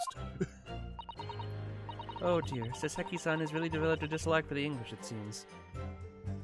I mean, yeah. That makes sense. Having read the report on its time in Great Britain, I can't say I'm surprised at its xenophobia. But the Englishwoman didn't ignore you at all. Did she, Mr. Rudderman? Well, yes, alright. She did respond in a manner of speaking, I suppose. She just lifted a trembling finger and pointed in the direction of the defendant. Oops. Hold it! Miss Brett pointed a finger at the defendant? Saseki-san, is that really true? It's not easy to stand here and say this, but when we first entered the beach hut, the Englishwoman was brought onto the floor before us, the student girl standing on the far side of her. When I asked who did this, the Englishwoman summoned her last ounce of strength to point the trembling finger at the back of the hut, which was, it can't be denied, in the direction of the student girl who stands accused today. No. Saseki-san, why on earth did you neglect to mention this in your original testimony? But the fiddlesticks, I say. Fiddlesticks. This is not a British court of law. You will respond in Japanese. Yes, of course. The Englishwoman did point her finger toward the back of the hut, but I was trembling, and she was trembling, and everything was a blur. And thinking about it, I feel as though she was perhaps pointing in a slightly different direction. Actually, no, not slightly. In a very different direction to where the student girl was standing. To somewhere in the back of the hut where nobody was standing at all. You mean your memory of events and the direction in which the victim was pointing are both unclear? Yes, that's it, unclear. It's very, very unclear. Objection! Your Excellency, surely this proves beyond the matter of all reasonable doubt. Yes, the woman may barely have been conscious, and yes, perhaps her finger wavered slightly, but there can be no doubt this was an attempt by the victim to confirm the identity of the assailant. Why? Because as the court can see, there was no other than the accused in the direction of the victim was pointing.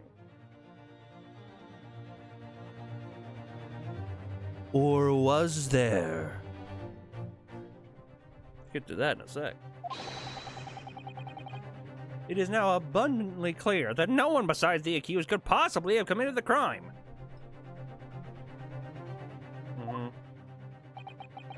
I am inclined to agree. In the absence of credible argument to the contrary, I believe we can now conclude this trial. No. No! The headline's writing itself. Dashing lawyer's hopes dashed. 92 point across the whole page. We will do an extra edition. It's a serious blow, Susato. Okay, maybe court is better being boring, since they could pull this, wait for the drama, it would cause so much pain. Yeah.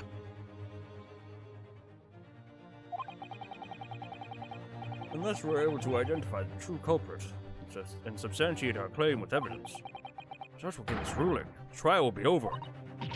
But that's impossible, Father. We don't even know how the crime was committed yet. Impossible though the task may seem, we have no choice. We must think back over everything we've learned this far. We must bullshit our way through this court case. Somewhere in all those details, I'm confident we'll find the clue we need. Ray gave us her account of how events unfolded in the defendant's antechamber before the trial resumed. Resumed? Resumed. He told us what happened at the precise moment Miss Brett was killed. The Englishwoman was sitting at the back of the hut listening to what I was saying. And then a moment later, she suddenly got to her feet before collapsing on the floor in front of me with a knife in her back.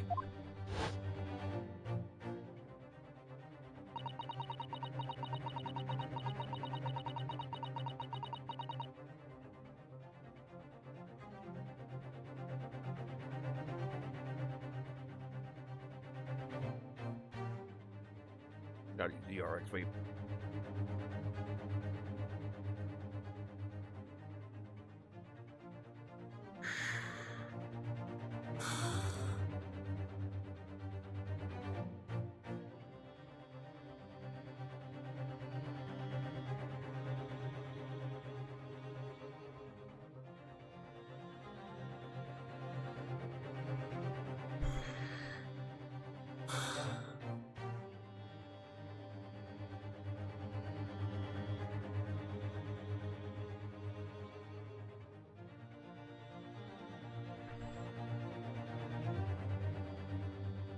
How could Miss Brett have been stabbed in the back in a beach hut that was empty, but for herself and Ray? Somewhere amid all the information we've gathered so far, there must be an answer to that question.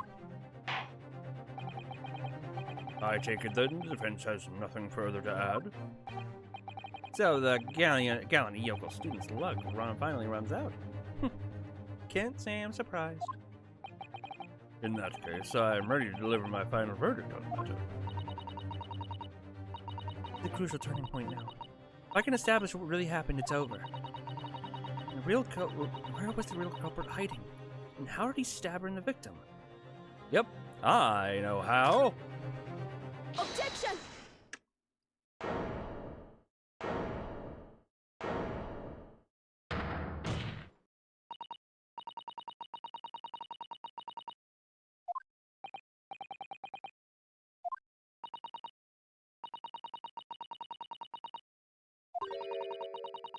An alternative theory that can explain who the victim was actually trying to implicate with her dying gesture. Objection!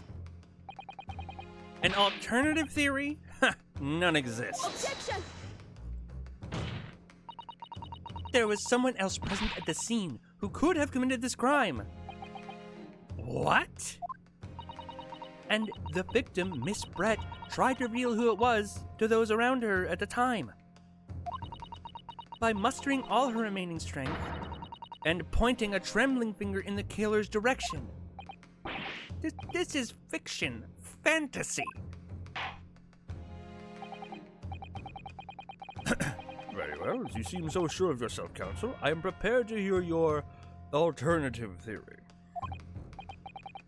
So, young Ryotaro Naruhodo, Yes, Your Excellency?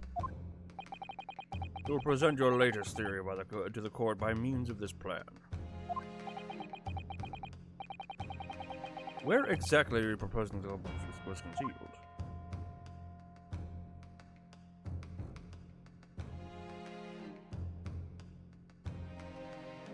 Take that! Naruhodo-san would never give up. And I am a Naruhodo now.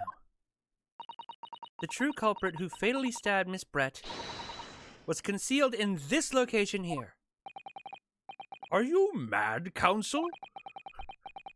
You're suggesting the culprit was outside the hut? What?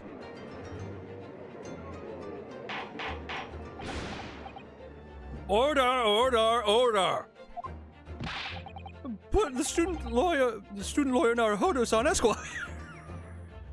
Esquire. That makes no sense at all.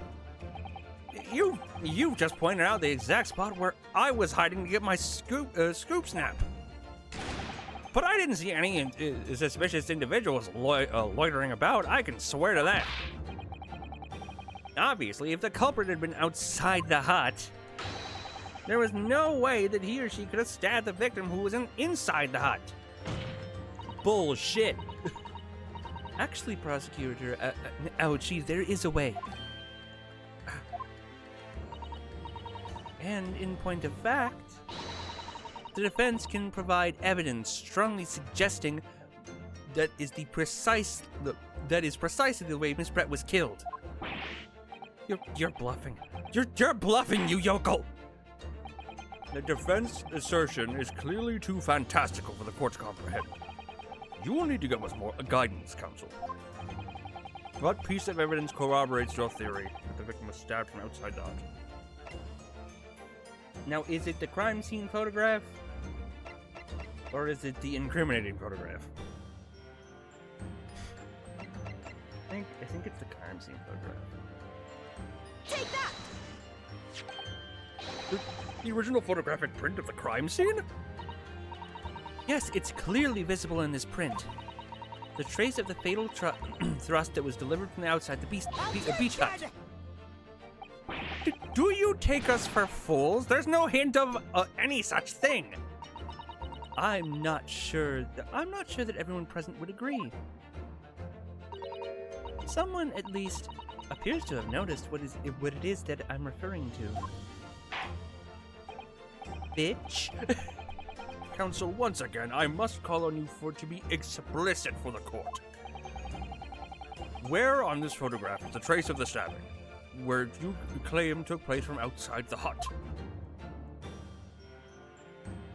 Right fucking here, Judge. Take that! Look closely, just here. In the screen at the back of the hut, you can see the effect of a blade having been forced through the reeds. No, I can't see any such thing. Sure, the hut is questioned as 4 walls, as you expect. However, by parting the reeds, a knife blade could easily penetrate them. This is extraordinary. Yes. The true culprit actually stabbed the victim from outside the beach hut. Ah. And of everyone present at the scenes, there is only one person who could have done that. Only one person who was directly outside the hut when Miss Brett was killed. Raiten Memo-san, it could only have been you. No! Objection! This preposterous idea leaves me almost speechless. Just look at the photograph again. The victim lies exactly in the center of the beach hut, does she not? Are we to assume, as part of this fantastical scenario, that the assailant was a knife thrower? Objection! No, of course not. We're not. If you recall the testimony of the defendant about the events just before the victim's death, inside the beach hut I confronted Miss Brett. But she just sat on the stool in the back of the hut, smiling sweetly as if she knew she was untouchable. A stool. Have another look at the photograph. Bitch. The slit in the reed screen would align perfectly with the back of a person who was sitting on the stool. My word. So, in fact, the victim was killed while sitting on that stool by a stab wound to her back delivered through the reed screen. Having been attacked, Miss Brett rose to her feet instinctively. But then, unable to speak, she collapsed on the floor in the middle of the hut, before the defendant, Nambami-san's appalled eyes. And that, Your Excellency, is the truth of what happened on the beach that day. Mini Memo. By your silence, Mini Memo-san. I take it you don't deny the charge. No, he does. This is absurd.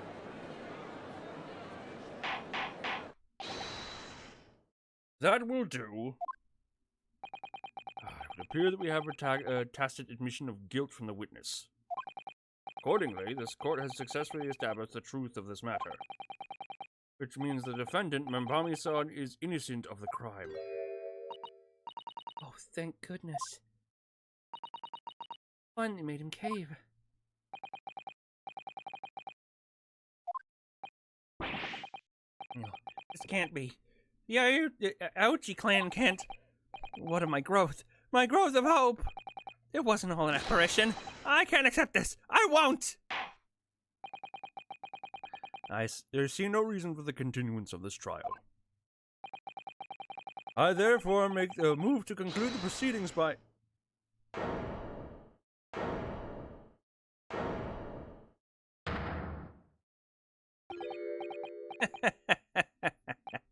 Well, this is all very convenient.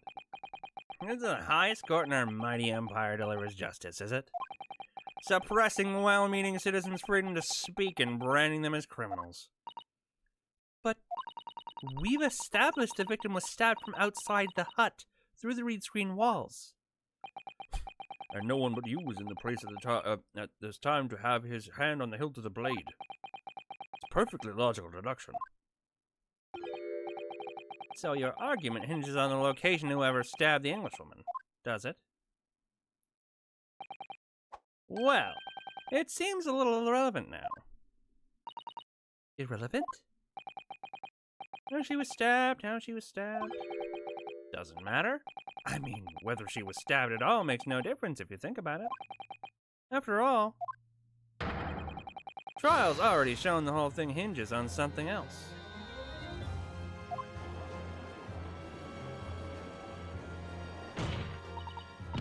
What are you talking about? Brace yourself, little man. I'm talking about the fact that everything's changed. Because of the dirt you dug up. What? Enough obscurity. Explain yourself, witness. What to explain? Talking about the poison, of course. The poison? Let me ask the professor for a comment to the situation, shall we? I understand that a deadly poison you're developing was stolen from your laboratory, correct?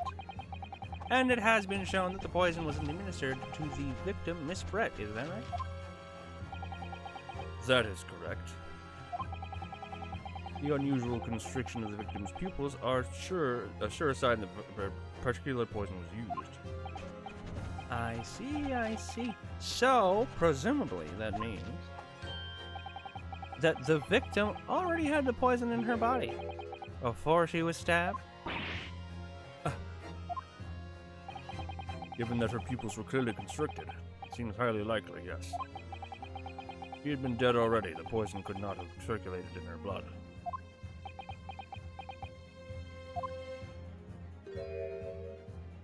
Composes himself. Refreshing to hear the argument of a metropolitan mind. Precisely. It matters not a jot who stabbed the victim, who's back with whose blade. Fuck you! Hey, Podge, can you share your height and weight? I don't remember my weight, but I'm like 5'7", 5'9". I don't remember my direct weight.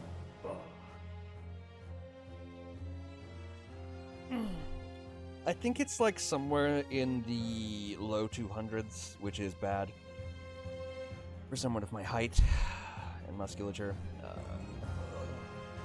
I intend to, especially when I get to California, get a gym buddy, so that I may, go to the gym. Because it's so hard to, like, Posh taller than me.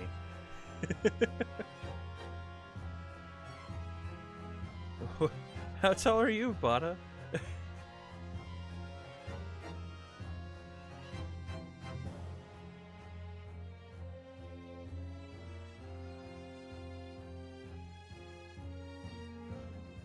Wait for that answer as I finish my pizza.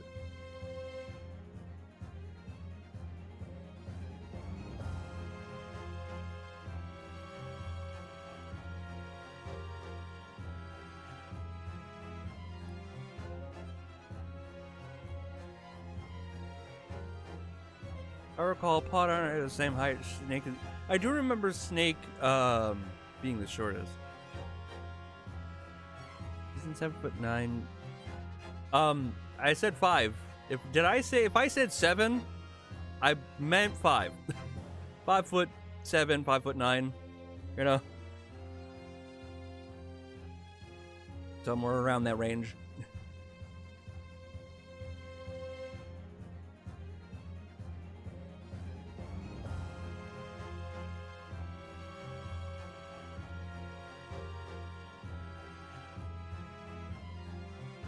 Or just never answer. Well, then I'll keep playing. I don't know if that's 1.75 meters. I use the Imperial system. Unfortunately.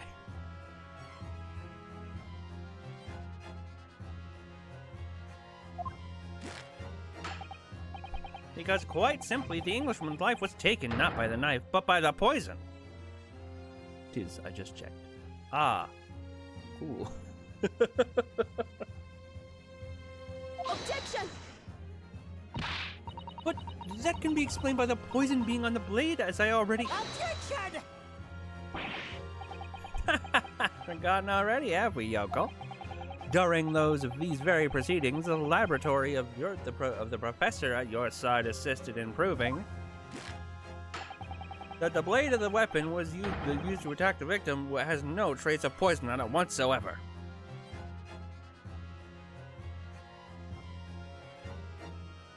You're 5 foot and 10.5. Oh, 5 feet and 10.5 inches. 5'10". Damn, that's not bad. Taller than me.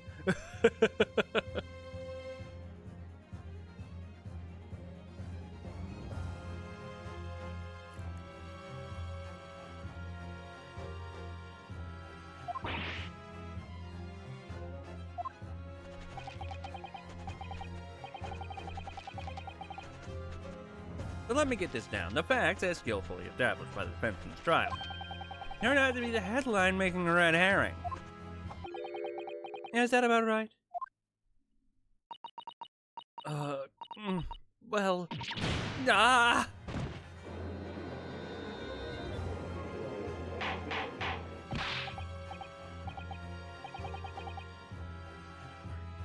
But where does this leave us? How, in that case, did the poison enter the victim's body? There's an undeniably obvious answer to that. Lady, most likely imbibed it. You mean she drank it? Have another look at the photograph here. As you can see, a bottle of carbonated water in a glass had been knocked into the sandy floor of the beach hut. The poison could have been slipped into either. Somebody made Miss Brett drink it. Well, what do you know? Look at those dashing eyes. This will make the front page shine. Hey, why the bewitching stare? After all, I'm the last person you should be looking at. It'll make no sense at all that I poisoned the woman, would it? I mean, that's been established already. Hold it! Established? What are you talking about? Don't tell me you've forgotten. That's a little hard to believe, given that the person who established it was you. Me? What on earth does he mean? Oh, let me capture those wide eyes. This is prime press fodder, this is. It would seem that this trial is not destined to end yet after all. You still stabbed her! Yeah. Yeah. It's but the thing is, now what is being implicated is that she would have died either way if she was or wasn't stabbed. Someone poisoned her. What's being implied is the only person in that position that could have poisoned her was Ray.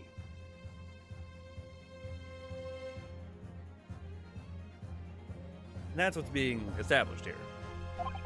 I hereby call upon the witness to give further testimony. That's great, that is. Let me get a shot of that magnificent beard, Your Excellency.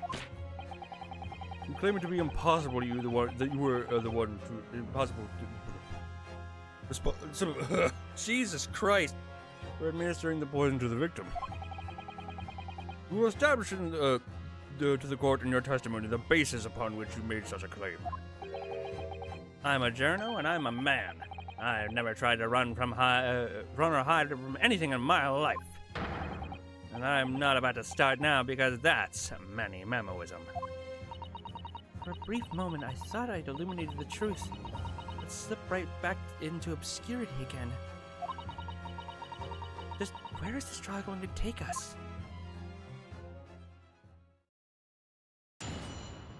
Witness testimony. And with that, we're going to go on another 10-minute break.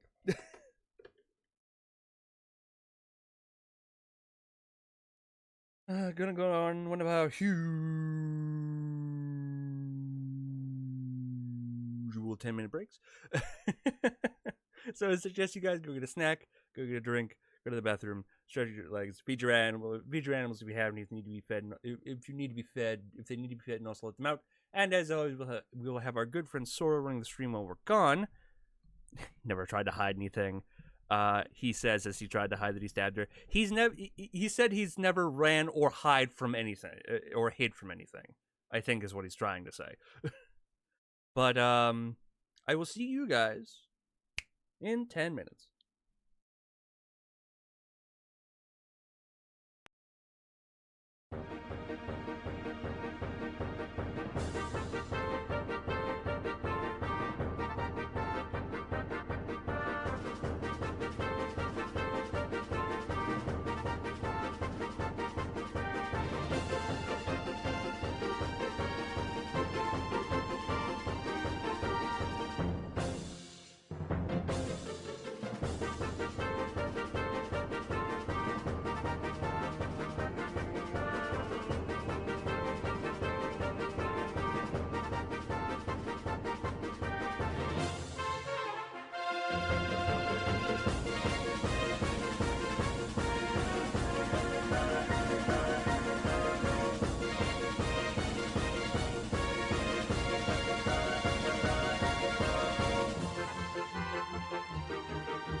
We back.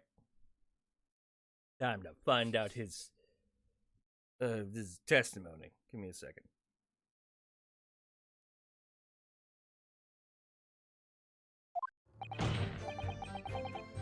Oh yes, I stabbed him. I stabbed the Englishwoman, and then it's the very fact that proves I'm innocent. I stabbed that woman, and that means I'm innocent. Because why would I have bothered to stab her if I had poisoned her? When I heard the student girl and the pompous English murderer arguing, it got my goat. If the courts weren't going to punish Brett for what she did, someone else would have to see justice done.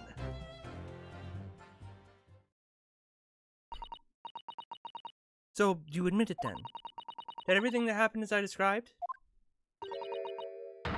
That you were the one who stabbed Miss Brett in the back through the reed screen? You can't blame this. You can blame this miserable country of ours. A country that bows to the pressure of foreign powers and lets murderers walk free? What kind of future can a country like that have? That's why I did it. I did it what our pathetic leaders didn't have the guts to do. Slap bang in the middle of the charming lady's back, I plunged the blade of sweet justice right in there.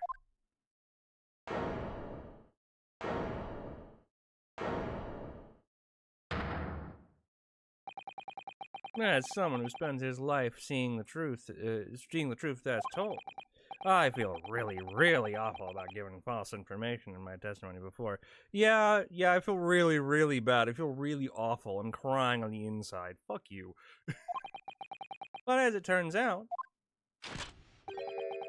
there was somebody else who had it in for the victim and got to her before me. That's right. You guessed it. The pretty little student girl. Now there's a woman after my own heart. You're implicating Ray again? He's the one who gave the poison to the Englishwoman and ended her pitiful existence. And suddenly, snap, this journo's off the hook. Technically not, you would still go to jail, but... The argument is sound, certainly. The witness hadn't misted the poison himself. He need only to have waited for it to take effect. Subsequently, stabbing the victim in the back would have been entirely nonsensical. And therefore, this reporter had nothing to do with the poisoning. Yes, it's all quite logical. That's right, it is. Logical and true. I'm glad you've all seen it. Justice at last.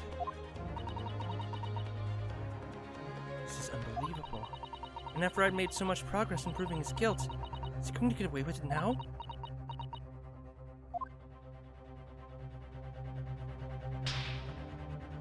The classic Naruhodo technique. Think of Kazuma-sama and Naruhodo-san. They'd never stop looking for a way forward until the judges finally get the final gavel. Oh shit, there's his final gavel. You don't need makeup to be beautiful, I know that, thank you. Very sweet.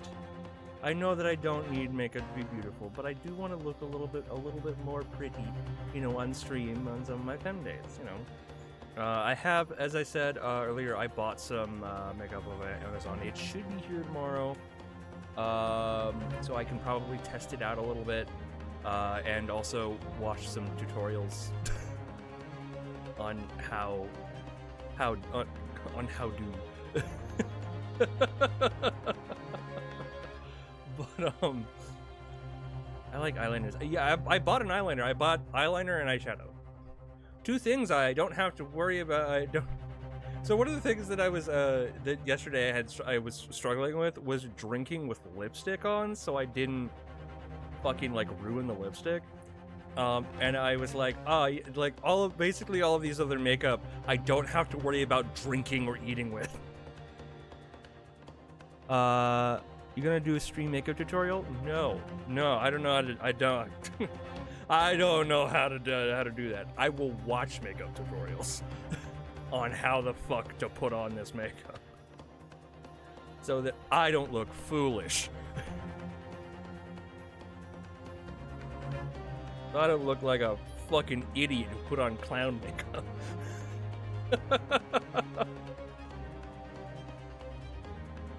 Very well then, counsel. Proceed with what I assume to be your final cross-examination in this trial. Yes, Your Excellency.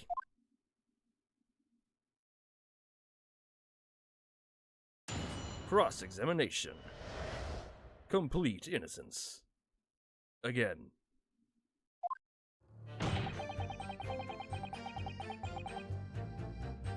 That the Englishwoman innocent. So, you admit that you had murderous intentions towards Miss Brett then? Ha! Woman's very existence offended my sense of justice. He's claiming some sort of righteous indignation? My sense of justice. Even though I don't want to be punished for invading people's privacy. Justice. She was pure evil. Cold-blooded killer who committed murder right here on the empire, on our empire's soil. But did our good-for-nothing government do anything? Not a chance. So I had to step in. Fly the flag of justice, put the things right for the people. Yes, it was my civic duty. That's what drove me to do it. So, in summary, murderous intentions then? Whatever you want to call it, the point is this. The Englishwoman was a blight, so I had to do what was right for society. Yet a real wrong was done by the student girl in the dock. A crime for which she must pay. So, you're giving him the pass. But Raymond Palmy, oh no. She didn't do what was right. He did. For stabbing her. Like, what? Is there a difference? Poisoning, stabbing, is it less sentence? If it kills someone, what the fuck's going on here? Obviously, because the poisoning has nothing to do with me at all. Bullshit. Because why would I have bothered to stab the woman if I had already poisoned her? Hold it! So you still maintain you didn't give the poison to the victim? Obviously. That'd be like putting a belt on your trousers if you were already wearing braces like these. The accused admitted the poison, following which the witness stabbed the victim. An unforgivable act, certainly, but not one of murder. Crime rests on the accused's shoulders. That is how the law works, you see, yokel. Who knows? You may even learn something here today. 2 consecutive attempts on her life in the space of minutes. Quite a day for the victim. Do something that evil and you've got it coming. That's how the law works. The law of reckoning. That's not the kind of law this court upholds. You will reiterate why you were compelled to stab the victim, then, witness. There's a student girl in that pompous suit. It got my goat. Hold it!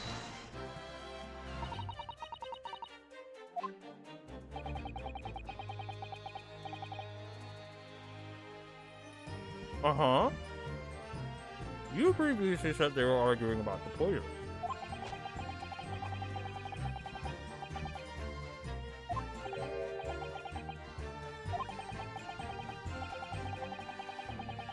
Professor Mikotoba, no less. Right, but the Englishwoman just jeered. Her case was to be heard by British consular court in Shanghai, however. There is little doubt she simply would have been acquitted and sent back to her homeland a free woman. That was eating that student girl up inside. You could see it. Really felt for her.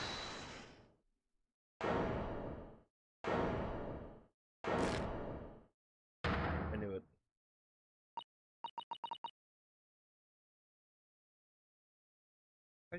I can't stand here and listen to this tripe. Ray! Young girl, you stand accused here. You can't just blurt out whatever you feel like. No, you can't. Sorry, but I'm in the middle of some very important testimony here. I returned. What's happening? Basically, Many Memo has maintained that it has admitted to stabbing Miss Brett, but he's like, I am not the one who killed her. It was Ray because she administered poison to the victim. I just stabbed her. I didn't kill her, she did.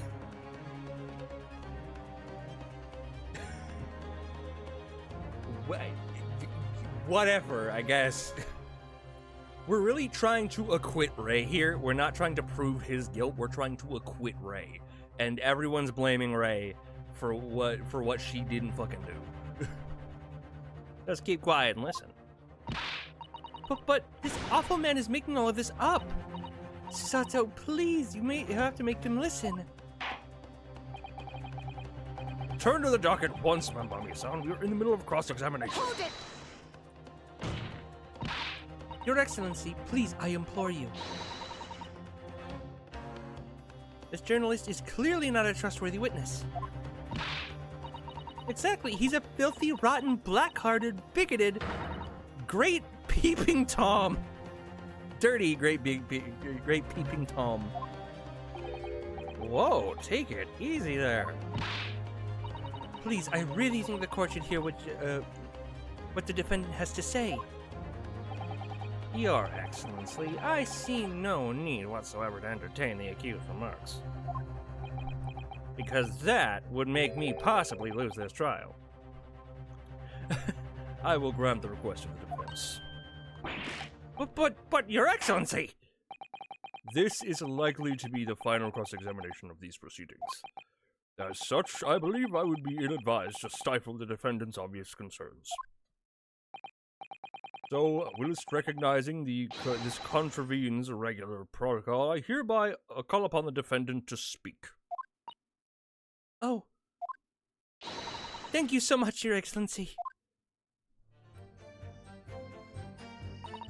What's her part of the testimony? It was nothing to do with Dr. Wilson. We were discussing the stolen poison. The corns were going to fight. Oh, okay.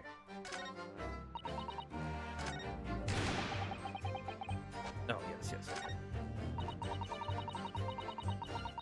Push notifications. Hold it! Stolen poison that killed the victim, you mean? I suspected her of being the one to steal it. Likely until someone is like, oh yeah, and this other thing I never brought up until now to extend the gameplay long.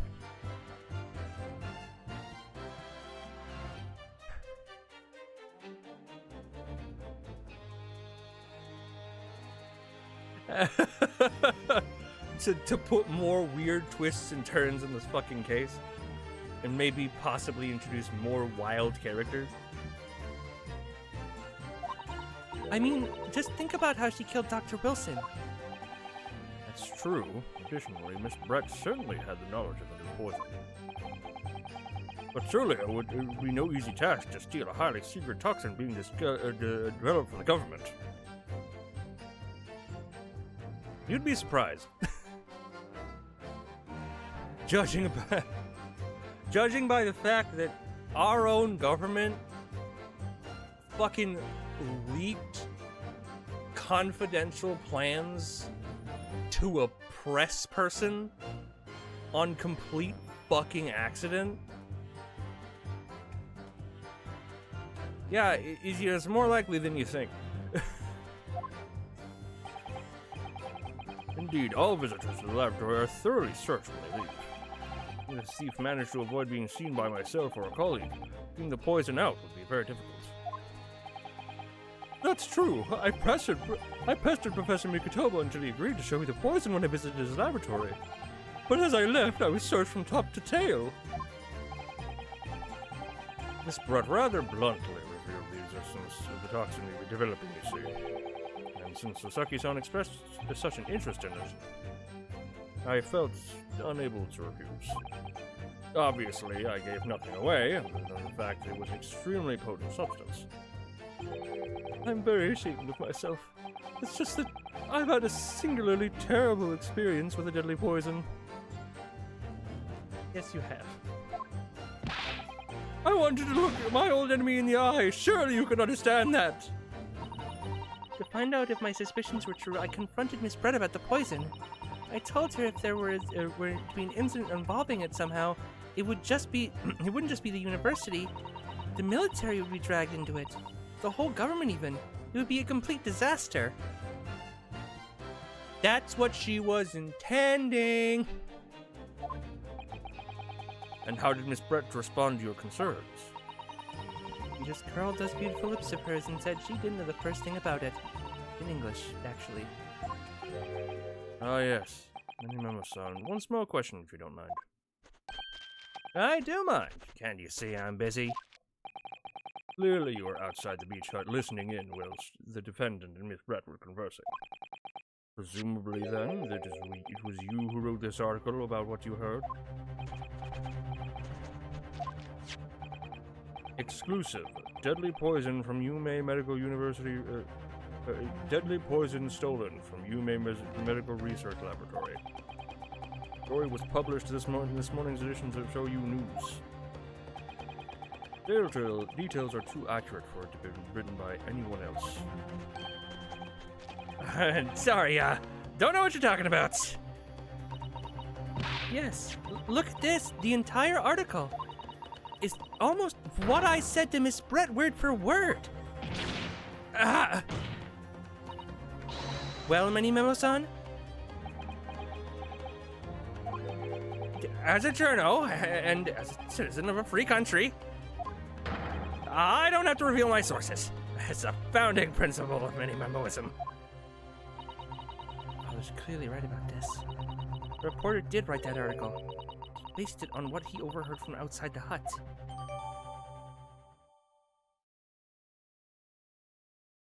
Information of the poison article. Yeah, details of the poison article. So that's what this is all about. You were trying to cover up the fact you were listening in. That's why you came up with this stinking story about me arguing with her. Shut up! My stories never stink! Look, whatever you say, little girl, it doesn't alter the facts. Your Excellency, there's something I want to say, and I wanted to go on record. Very well, you may amend your formal testimony.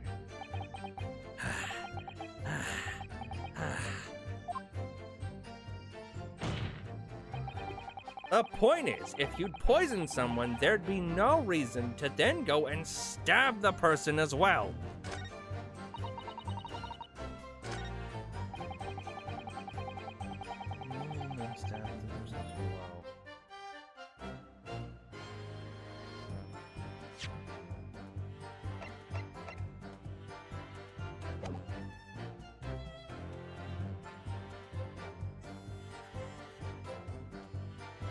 Hold it!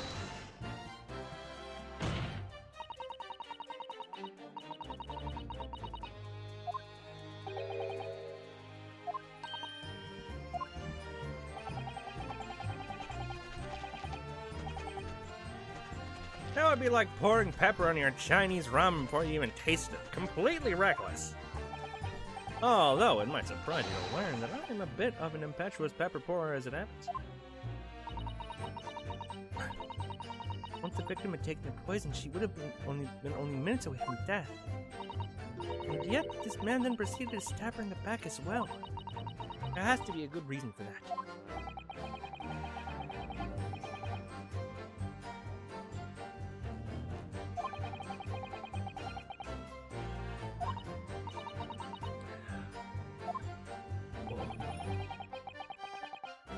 But between him leaving the hut and the victim being stabbed, there was one very crucial change in the situation. Sorry? What change? The reporter overheard the conversation between Ray and the Englishman. Ah, yes, that's it! That's when Minnie-Memo-san first found out about the exact nature of the poison he'd used. That could be the key here. If the victim had unwittingly taken the poison already, the reporter would have no reason to stab her. On the face of it, that logic sounds entirely reasonable. There's no question this man was responsible for Miss Brett's murder. And if we could think of a plausible explanation as to why he might have stabbed her even after the poisoning, feel sure that everything would drop into place. That's what you should be looking for. Yes, I agree. And in order to do that, I must try to glean more information.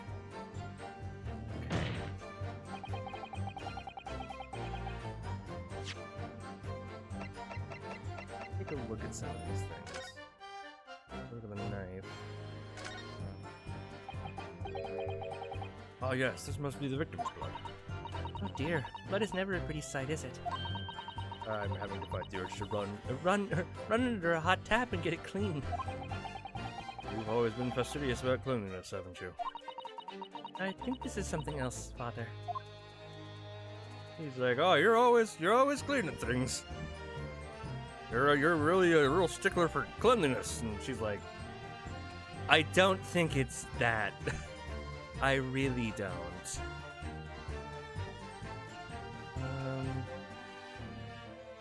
just the blood on the knife, really?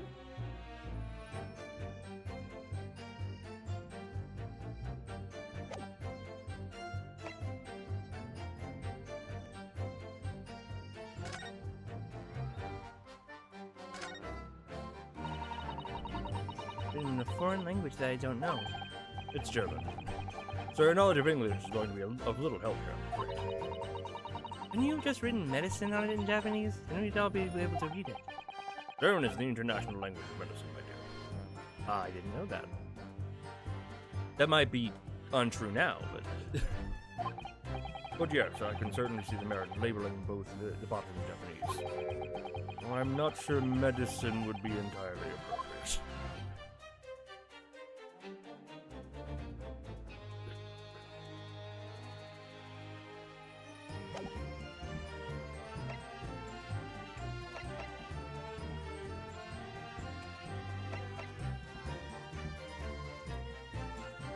Don't need to do any of those. I've gotten everything I need from those.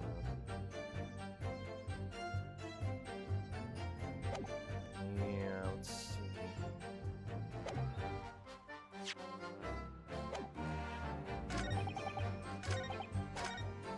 That'd be the last statement. Point is, if you poison someone, there'd be no reason to then go and stab the person as well. Hold it! I didn't mean to press. Shit.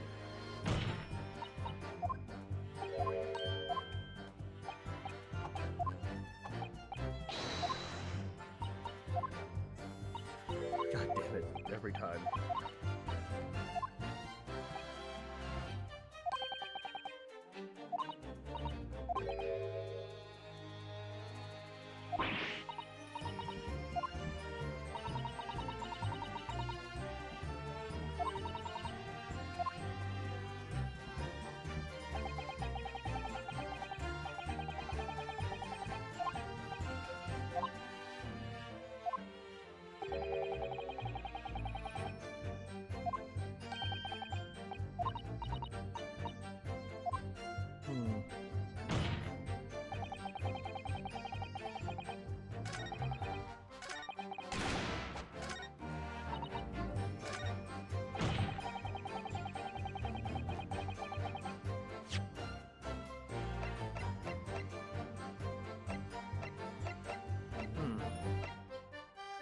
Objection! Oh, I didn't really mean to present it. I was gonna... Well, I got it. Well, I can think of one reason. What? What? But before I explain, I'd like you to confirm something for the court. Did you glean all this information for the newspaper, from what you overheard outside the hut?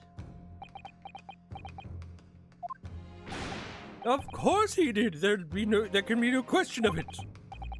After all, they were in the laboratory. We were all in the laboratory together. All we were told is that it was a terrible toxin. One more important fact to consider. According to the witness, Membami-san's verbal attack against the victim began as soon as she entered the hut. In other words, it would have been impossible for her to have slipped the poison into Miss Brett's drink. Objection!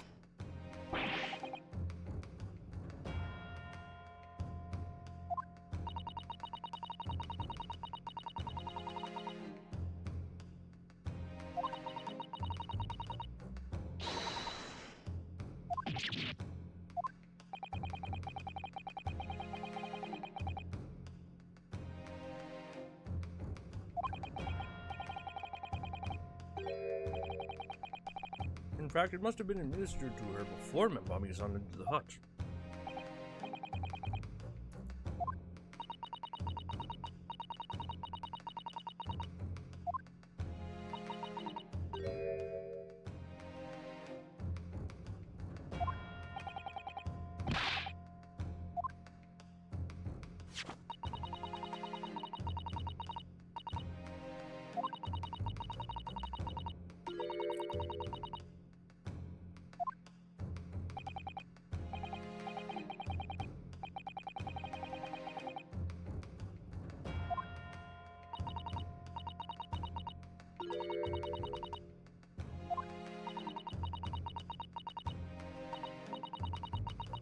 Alright.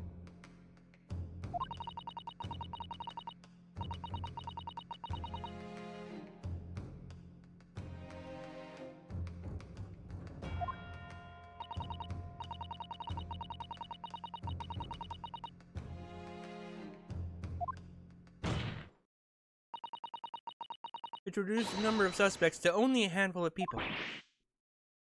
Ah. Everyone in my laboratory is aware of the unique properties of the toxin we've been developing. None of them would be foolish enough to attempt to use it in for some nefarious deed. Membami-san being no exception. Therefore, we can conclude that whoever administered the unique poison to the victim was a layperson unaware of the telltale properties.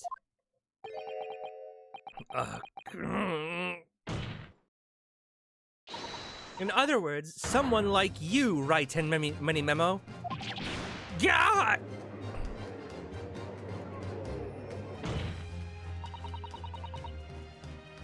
It was you who stole the poison from the laboratory that day. It was you who administered it to the unwitting victim. But you quickly realized that that was a terrible mistake, because the poison caused such unusual symptoms and was so traceable. As you listened from the far side of the bench hut's thin walls, you learned of these facts.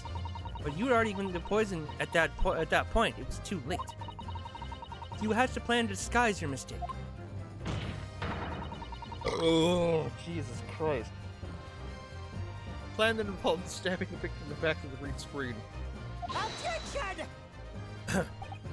But what good could that possibly do? Isn't it obvious, Counsel? The plan was to kill Miss Brett before the poison could take effect. Once in the blood, the poison causes the onset of pupil constriction. But he had hoped to participate in the victim's death before that had happened, hadn't he? Exactly. Because without any revealing signs of the new secret poison, no one would ever poison use.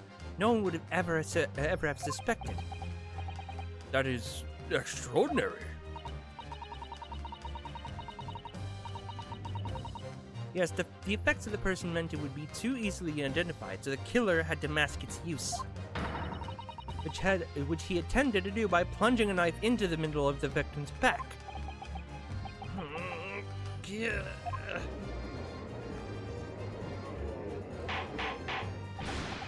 Order, order, order! The argument presented is sound.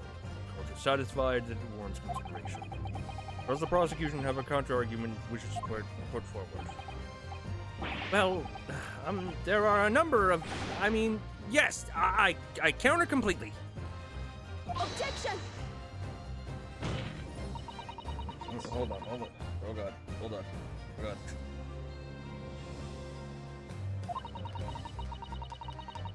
that in the same way that he nurtures the remnants of his top knot, he is clinging to lost.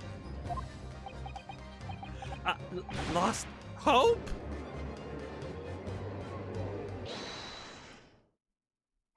Many memo in it. I knew it.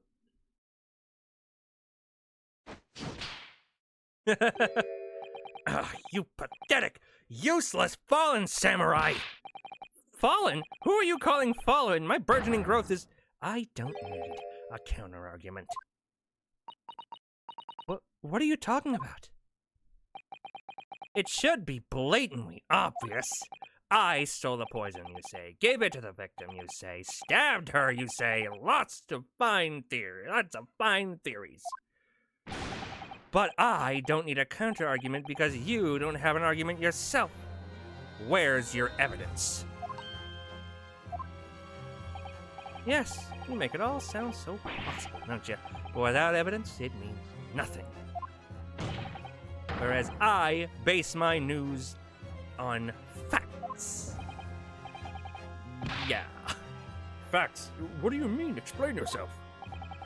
I mean what the professor said earlier in this trial. It's all here in my many memos. What? Every word, every slip of the tongue, all noted. That's what the Show You News is famous for. It's the power of the printed word. Well, surely it would be no easy task to steal a highly secret toxin developed by the government. Indeed, all visitors to the laboratory are thoroughly searched when they leave. His many memos. God damn it. Even if a thief managed to avoid being seen by myself or a colleague, getting the poison out would be very difficult. How's that then? Blown the story wide open. See? I, Raiten Mini Memo, a mere reporter of the show from the Show You News, couldn't possibly have stolen that poison from the professor's laboratory. Ah!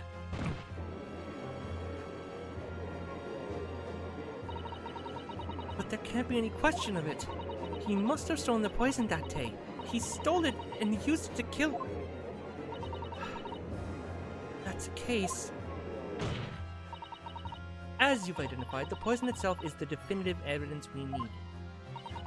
Because whoever stole it from the laboratory that day is the true culprit here. What's your point, you annoyingly handsome country bumpkin?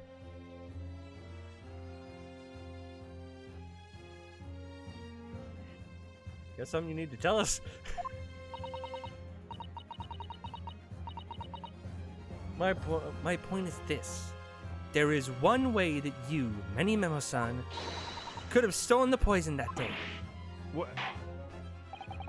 I have heard enough verbal conjecture now, thank you. What the court must be shown is evidence. What proof do you have that the witness stole the poison the day in question?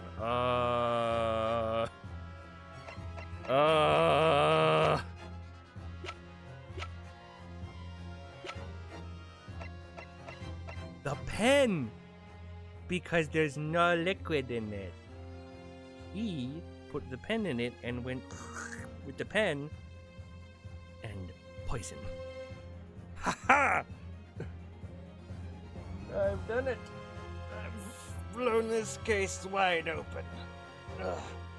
But just in case, we'll go ahead and save.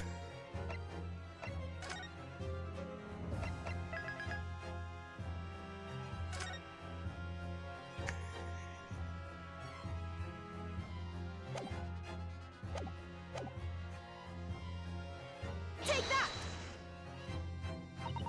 The proof, Your Excellency, is this fountain pen. A fountain pen? How could that possibly be relevant? These magical pens, they're magic, somehow have enough ink to write many thousands of kanji characters. I believe they arrived in our country the first time some 15 years ago now. Bah, swear by a weasel-head calligraphy brush and nothing else. These newfangled pens are merely a fad. Well, as forward-thinking of a man. Well, as a forward-thinking man of words, obviously, I love my fountain pen. Such a... Suck up a... What is that word? Soup con? Soup... What the fuck? No, that's part of the sea.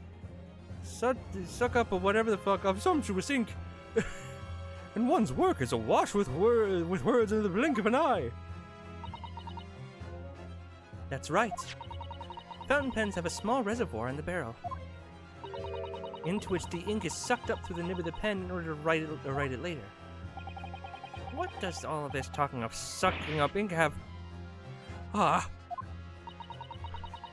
And just as possible to suck up ink just as it's possible to suck up ink into the reservoir, it's also possible to eject it through the nib again. Eject it through the nib again, of course. My word. Can this really be? Well, Renny Memo-san?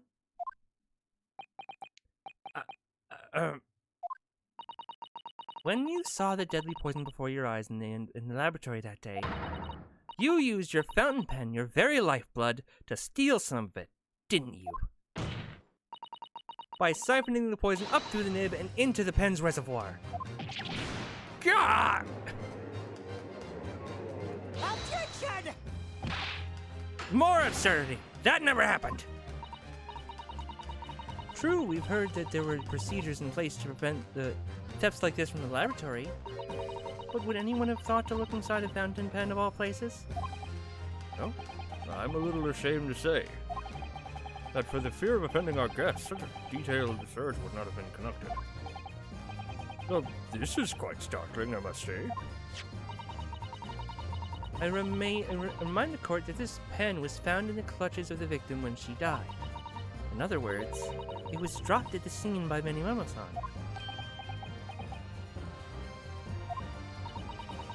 So the crucial question is, when exactly was the pen dropped? Are you suggesting... The natural conclusion is that you, in your haste to act whilst the victim was distracted for a moment, you dropped the pen after it emptied the poison from it into her glass. Objection! There could be any number of alternative explanations. For example, the witness could have been using his pen to write down the details of the conversation with the victim. And when shocked by the outrageous answer, a pen fell from his quivering hand. Objection! No, that can't be. If it was, how do you explain why the pen was devoid of ink? What? As you can see for yourself, if you examine the evidence, there would appear to be no ink present in the reservoir. What newspaper reporter goes to an interview person with nothing in his pen? No, the pen was dropped after the poison had been filled in the reservoir, and the filled its reservoir had been emptied into the victim's glass.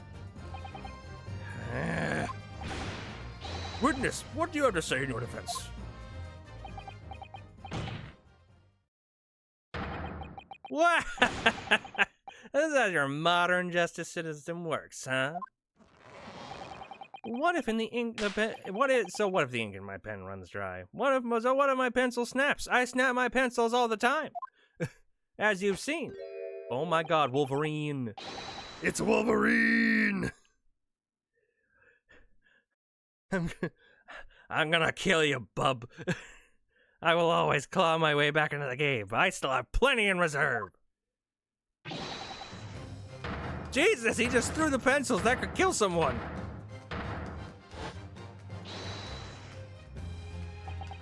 You claim I sucked the poison up into my pen? That's a wild speculation, nothing more. If you thought you could bring down a fine, upstanding citizen with a trick like that, think again. Looks as if you're going to take one final decisive blow to finish this matter. As I see it, the situation is now very simple. It rests upon whether or not the witness did indeed steal the poison on the day in question. And therefore, it all depends upon whether or not the defense can prove that he did with evidence. No such evidence could possibly exist. Objection! Bullshit, Mini Memo-san. This is how our modern justice system works. What? Otherwise, this guy never washed his hand of the ink at any point. Yeah. He just didn't. In a courtroom, evidence is everything. Something you would do well to remember. We are well past the point of speculation at this stage, I assure you. Oh god. Ugh. Very well then, I call upon the defense to present the aforementioned evidence. This is it then. This will be the final piece in the puzzle.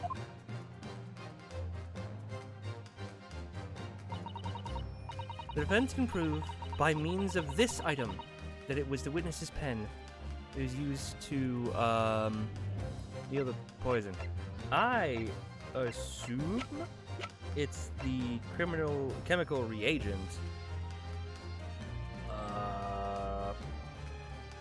Just in case.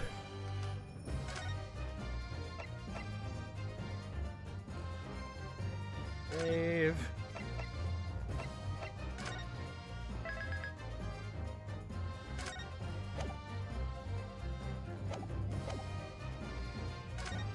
I don't need to. Take that! Counsel, what is this bottle? Just in case. Yeah. This bottle contains the unique chemical reagent that can identify the poison in question. Ah. Yes, that poison is an entirely new synthesis of alkaloids developed by my colleagues and I. It would be impossible to detect traces of it by any other method. Or from another perspective, simply with this chemical reagent, anybody at all could check for traces of the poison. A reagent? What? One drop of the contents in this bottle on the tip of your fountain pen, Mini Memo, is all it will take to solve this case beyond all reasonable doubt. No, you can't. I won't. Your crimes are bad enough, but at least no one to admit defeat. Your Excellency, the defense requests permission to carry out a test on the fountain pen at once.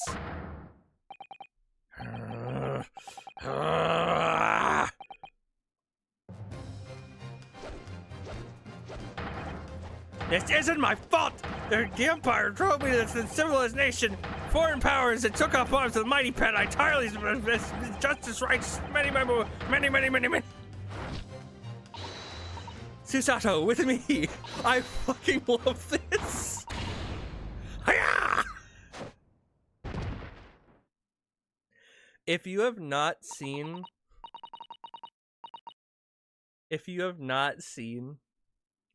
my playthrough of the first game, Susato has a move called the Susato Takedown that she just kind of does to people that she thinks need it. They think that she thinks need it, and it's very, very funny. Did I do it right? That was a Susato Takedown, wasn't it? Not quite. That was a Ryotaro Takedown.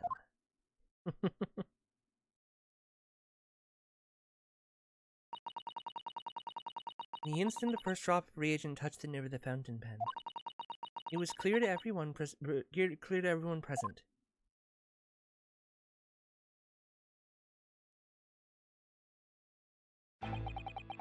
When I saw it there in the lab, the poison, the devil got a hold of me, and I decided to do it on a whim. I excused myself and emptied all the ink down the sink in the bathroom, washing the reservoir out carefully. And then you waited for an opportunity to suck up some of the poison, didn't you? Into your fountain pen. Yes, that's right. Answer me one thing, Mini Memo-san. Why did you steal it? For what purpose? Isn't it obvious? Find out what it's made of and expose it in an article. I mean, it was a secret project after all. Too Jersey for a journal like me to pass up. Then why did the English one end up dead?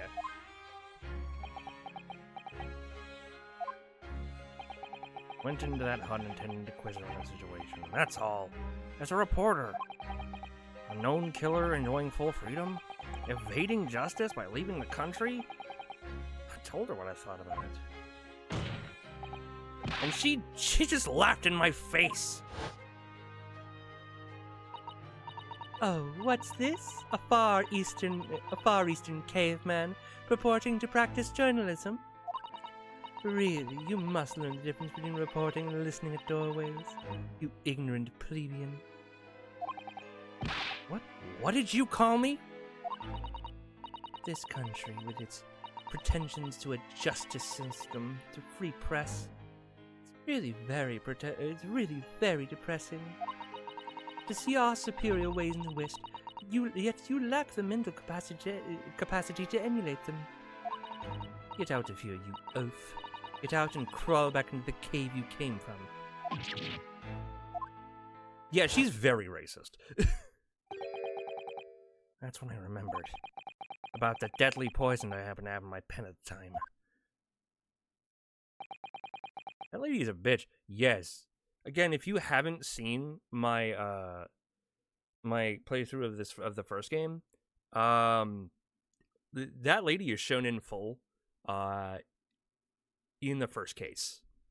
So if you just want to like she is, and she truly just thinks of the Japanese people as an inferior population. And she is so blatant about it at times. And it's like, wow, holy shit. What a terrible tale. In my head, I knew I should just get out of there as quickly as possible, but I couldn't. I couldn't let her get away with what she'd done when she clearly had no remorse at all. I suppose it was my journal spirit, getting all fired up.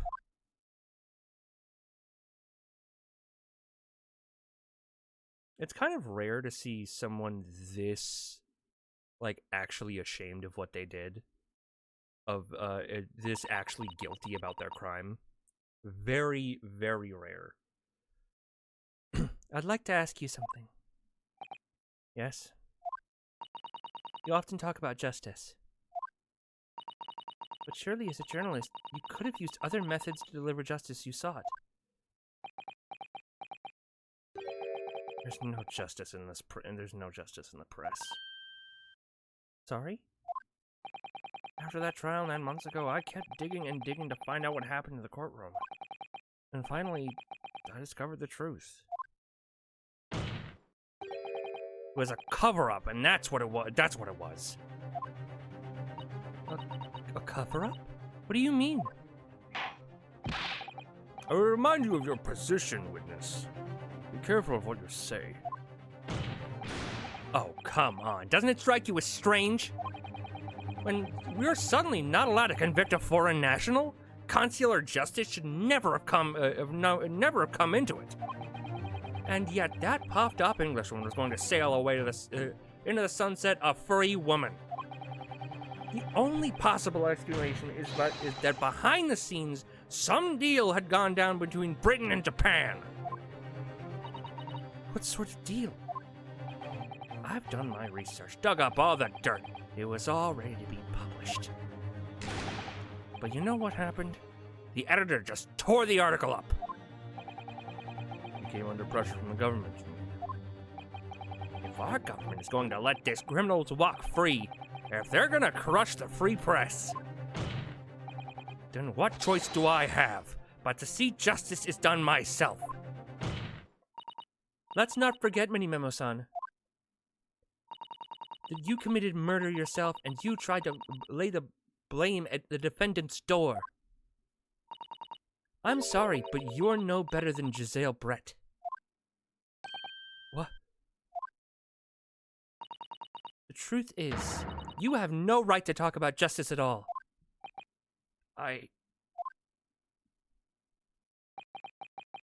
suppose. I suppose. It would appear that we have reached a conclusion in this trial at last. No better debatable. In terms of like what he did and what he tried to do, yeah. No, I agree. I agree that he was no better. He tried to murder a woman and then lay the blame on someone else. Giselle did the exact same thing. She murdered someone and tried to lay the blame on someone else. And I don't think we really... I don't remember what the motivations were, if she even said. But, yeah. It would appear we reached a conclusion in this trial at last. Counsel for the defense, Ryotaro Naruhodo. Oh. Yes. Sorry, Your Excellency. Just using in a manly way here. It's almost unbelievable. This is your first experience with the Supreme Court. It's an excellent performance. In truth, it very much reminded me of your cousin's exploits. Oh, Naruhodo Ryunosuke, you mean? The way he handled that trial 9 months ago, and the way you handled this one, gives me hope that you're genuinely entering a new era of justice in this land. That's very flattering, Your Excellency. And hearing the defense you put forward today made me feel most keenly. The future of our justice system will be forged by you and your contemporaries. Thank you. Oh, Prosecutor Aoshi. Do you have any final thoughts?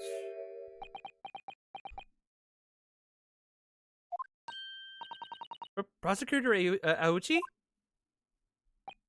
I, Takatsuchi of the Aochi clan, have been bested by a callow youth not once, now, but twice.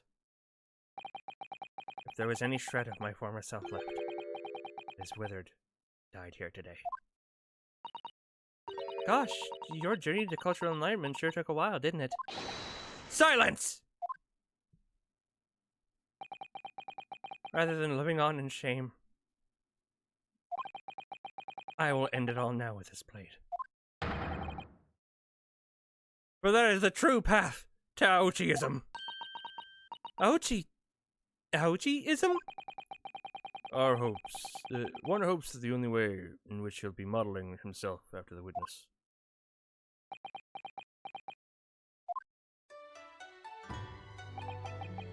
Sprig of my topknot, the time is right for farewell.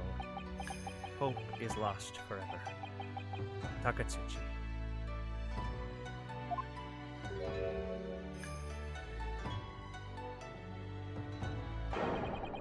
Ah!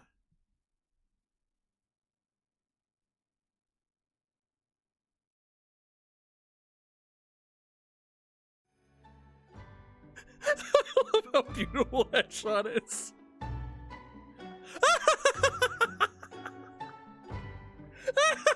they're all like, they're all in prayer.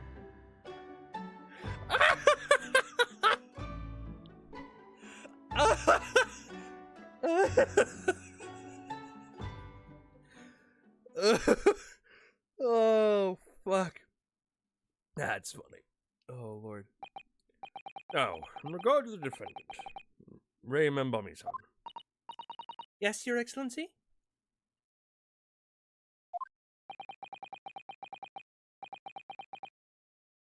I have reached my final verdict. I hereby find you not guilty.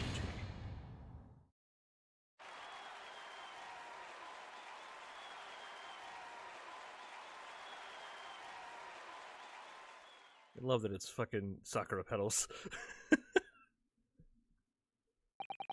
Court is adjourned.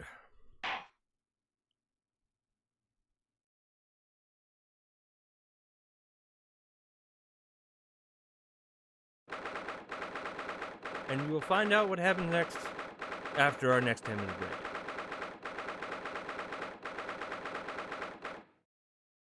I'm gonna keep doing it now.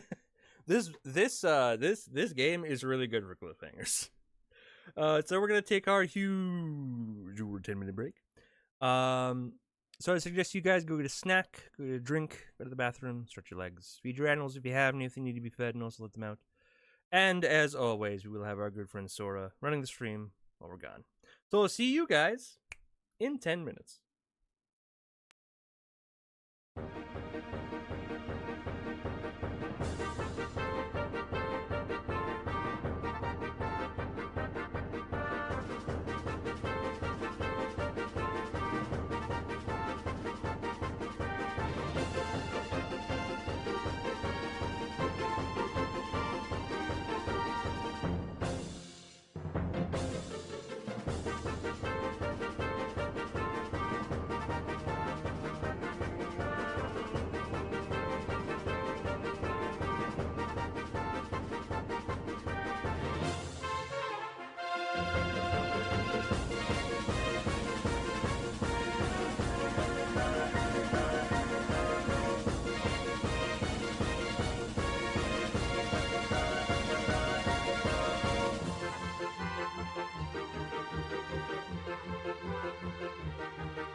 We back.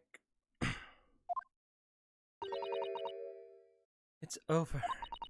My heart is still pounding in my chest, though. All I can do to just stay standing. Lawyers have such great responsibility, such a great burden to bear. Don't they, Naruhodo-san? Susato! Susato!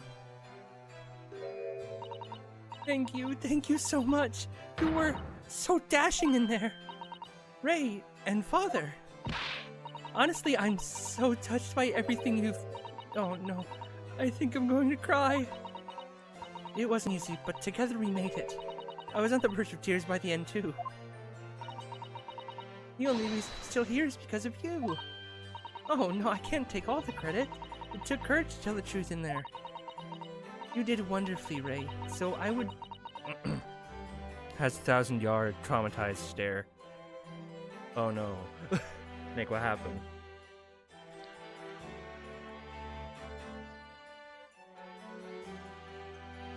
Nick, what happened? What's going on, dude?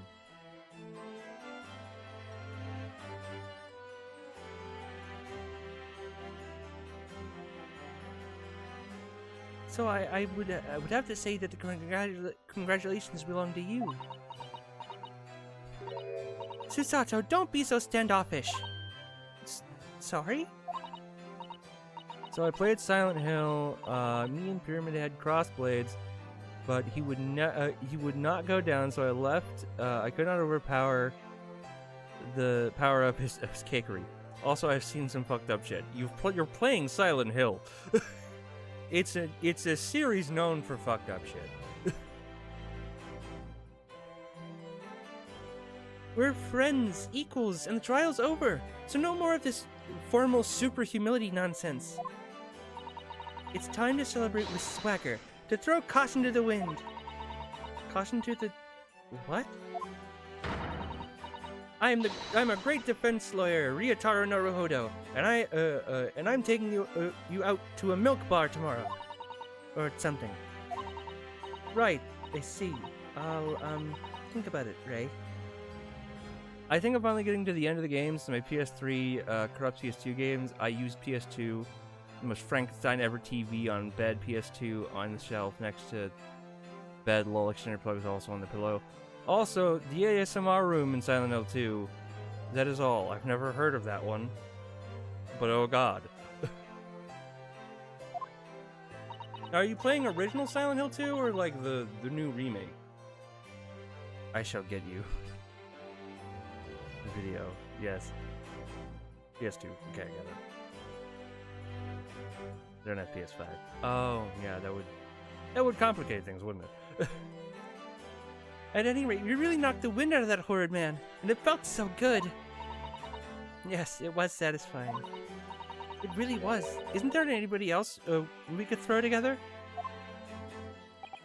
I hope you're not looking at me, right? Oh, my goodness. No, of course not. Of course not. Ah, there it is at last. Ray's lovely smile. You fought for your friend to the very last. It's worth some money too. Yeah. Yeah. It's not $80, Nintendo, but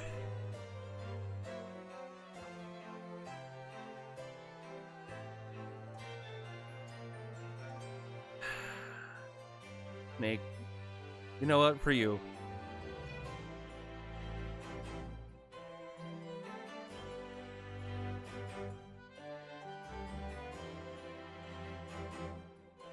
For you, I'll, thank you, Podgy. Oh. I'll watch it. Or listen to it, or whatever. Hold on, I gotta make sure that my headphones are... Yep, okay, my headphones. Okay, sir.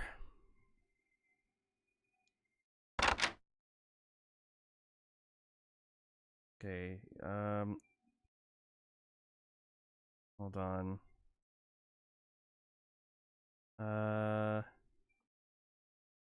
Let me do it this way.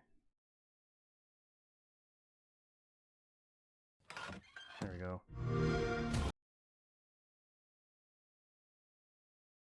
We'll go to display as well so we can show it.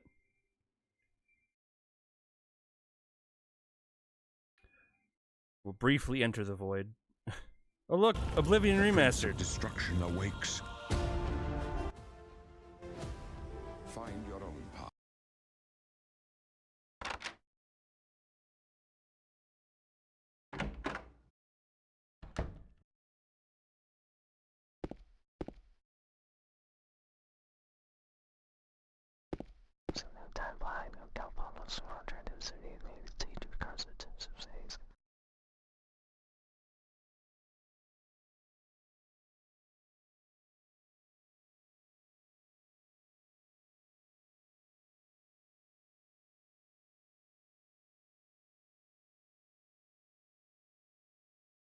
I know how to make more than Skyrim is a miracle. Oh no. That would be horrifying. That was horrifying in my headphones. I don't know what he was saying, which makes it even which makes it even worse. But like, holy shit.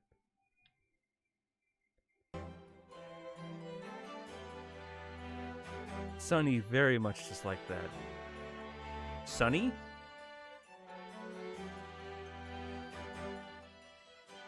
Bad whispers. Who's Sunny? Am I missing something?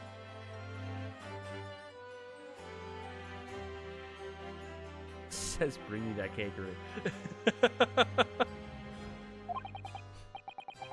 As your father, I'm extremely proud of you, Defense Attorney Ryotaro Naruhodo. What would you do if you walked into a room IRL and heard the whispers? Walk directly out of that room. You walk directly out of that room. I'm like, this is not a room I need to be in. Bye. There's a part with fixed camera angles and I'm running around through corridors. No joke, Pyramid Head is sprinting out of nowhere behind me and you don't see him coming. I thought I saw things at first. He was coming for my ass. The comments when you hear them after pausing the video.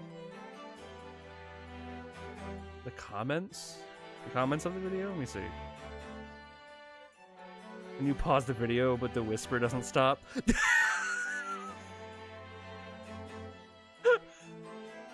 Oh no, that's terrifying.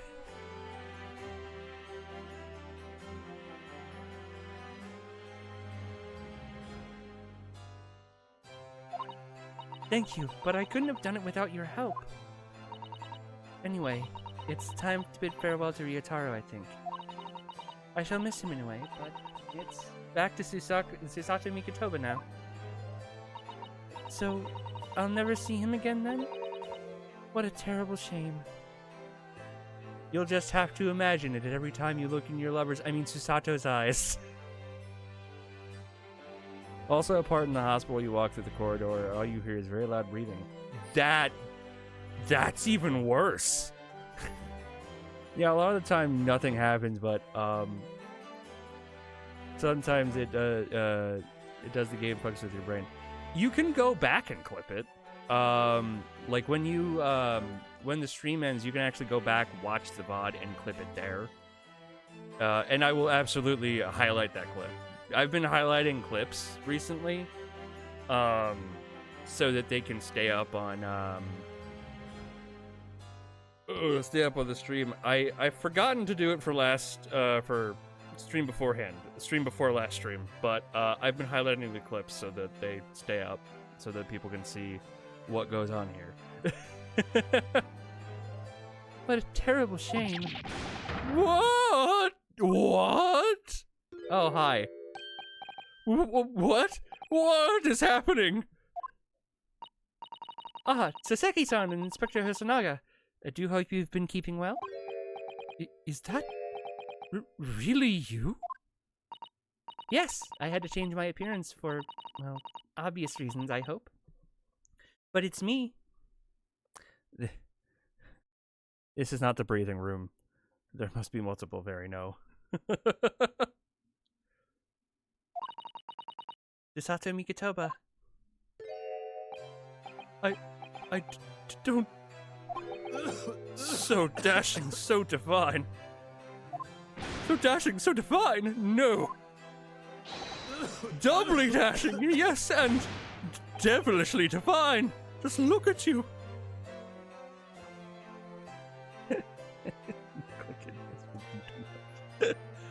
It's more that I'm trying to get through this, so that I can, at the very least, get to the end of this first trial, so that the next stream we do this, we can get to the second trial and not have to go through, like, a snippet of this, you know? How old is Susato? I had no idea. Miss Susato-san, the squiress. Hold on. Let me see. Susato Mikotoba.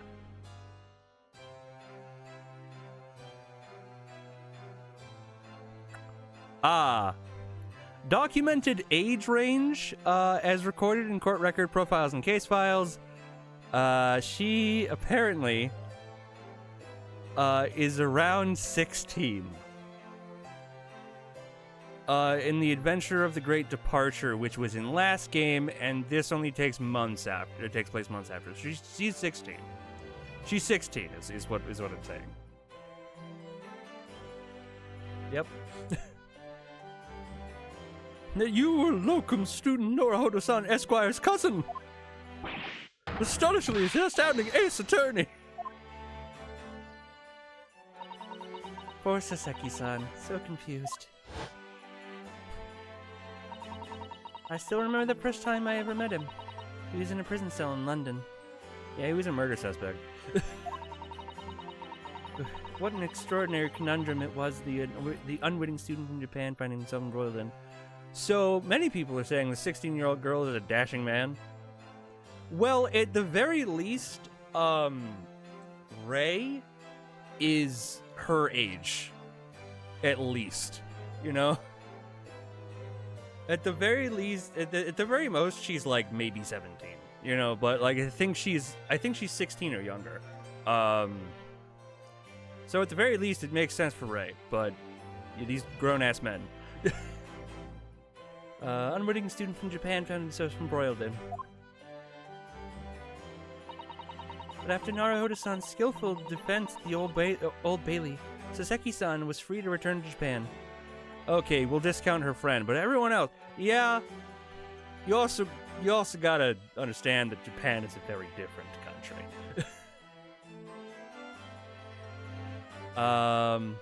Saseki-san was free to return to Japan.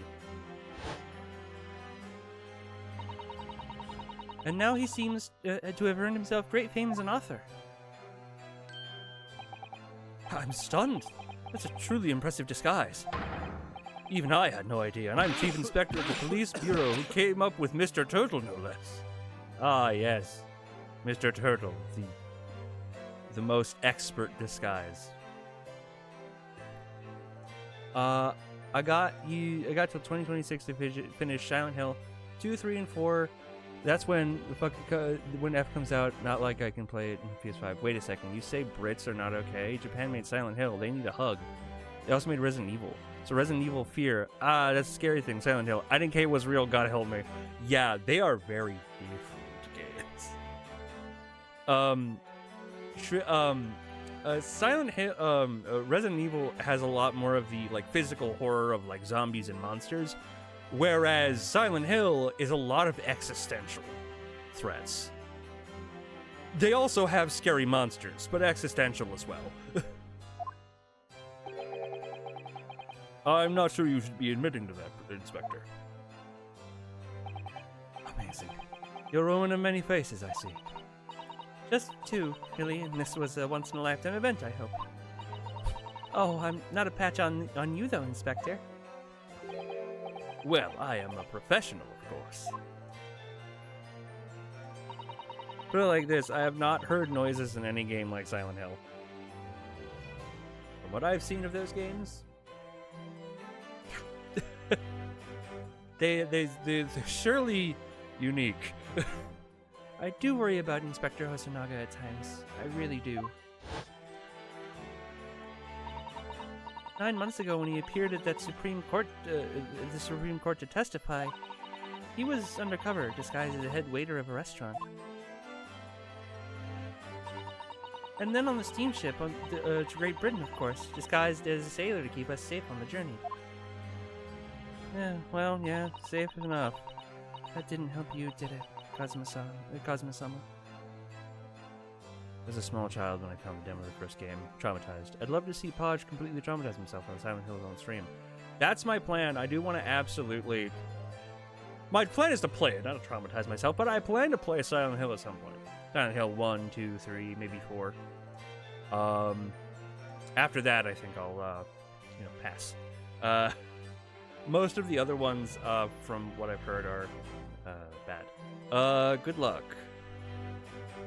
They're expensive, the older ones. I know. No, I'm not gonna be emulating them. I am a game collector. It's really like if I want something, I want a series or a specific set of games, I will absolutely grab them. If it's even if it's hundreds of dollars. Once it gets into 4 digits or high hundreds of dollars, I will absolutely consider going, maybe not. Silent Hill 2 is meant to be the best in the series. I've heard.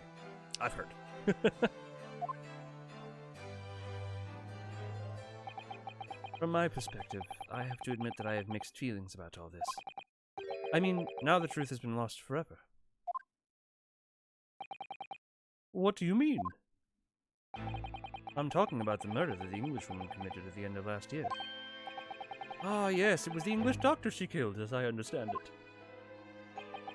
Dr. John H. Wilson, yes. Man I invited to Japan personally. Oh, Podge, Silent Hill 4 makes your safe room unsafe. Oh, good. Oh, Jesus, hold on. I know this is right at the end of the stream. No, I can hold it. Never mind, I got it. We're good. Crisis averted.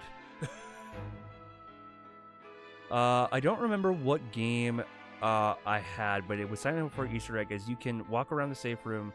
Silent Hill 4, I don't remember the game. Oh wait, it was Prepare for Explosion. It was Silent Hill Downpour, I think. No, I'm good. I got it. I know how to handle my problems. I shit myself. I'm kidding.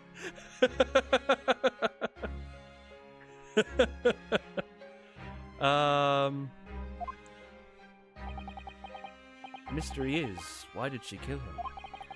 And now that the culprit herself is dead. Explosion? People shit on Homecoming, but Homecoming is the best song in the entire series. People shit on Downpour, Homecoming, the HD remakes because they fucked up a lot of things. Silent Hill hasn't really has a reputation akin to Resident Evil in that way. Like after 4, things kind of went downhill. 5 was great, but only if you played it as the ridiculous action game that it was like really meant to be. Book of Memories. What the fuck is that? I don't know what the fuck Book of Memories is. And 6 went fucking face first into shit.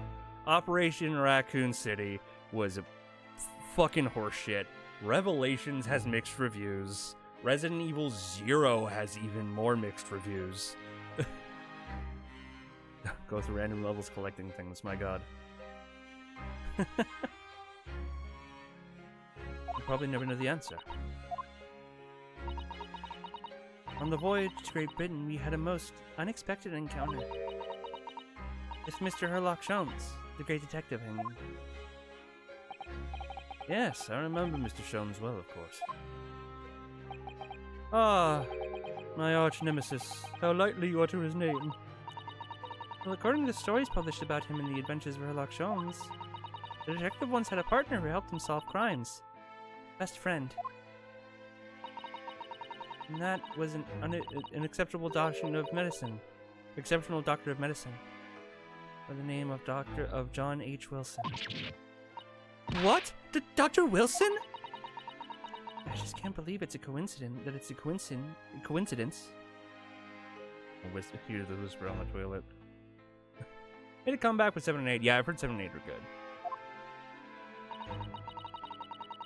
I think the English doctor of medicine killed here in Japan 9 months ago must have been the friend and partner of Mr. Sholmes. If that's really true, then that poor girl will never see her beloved father again. Yep. The whispers are us in the walls. Yeah, I'd buy that.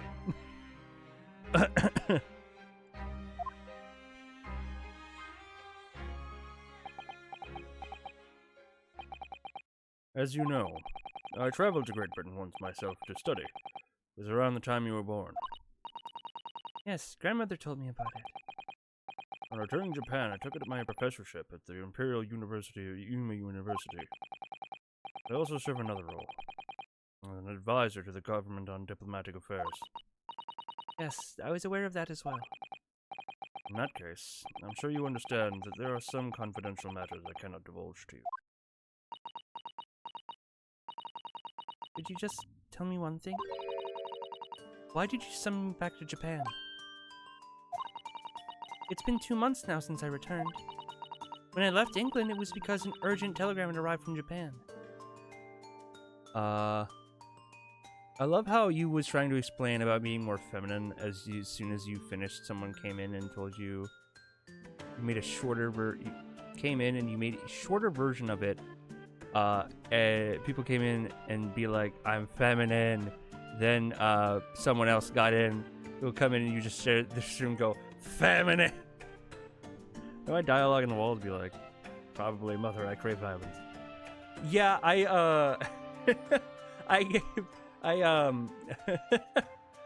before you came in, Snake, I explained the whole great deal. You came in, I explained it a little shorter, and then Pada came in and I gave him the Spark Notes, and then Sunflower came in and I gave her the Spark Notes of the Spark Notes.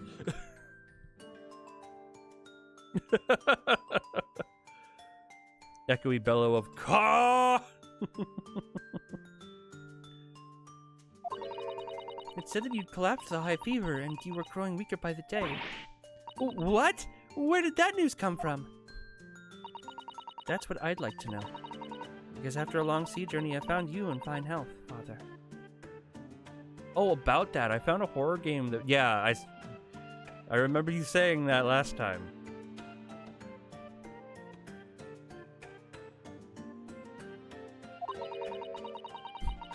Was there something in Great Britain that you perceived might inconvenience me or some way?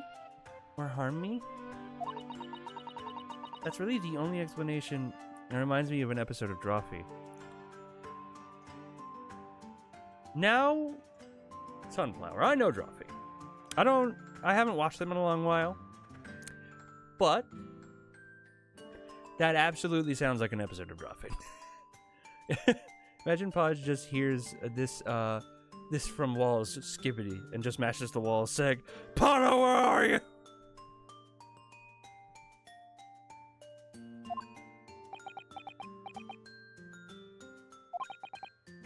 Hear me. You reserve your most cutting glares for your father, Susaku? Sorry, my dear. I simply can't. Let me go! Oh.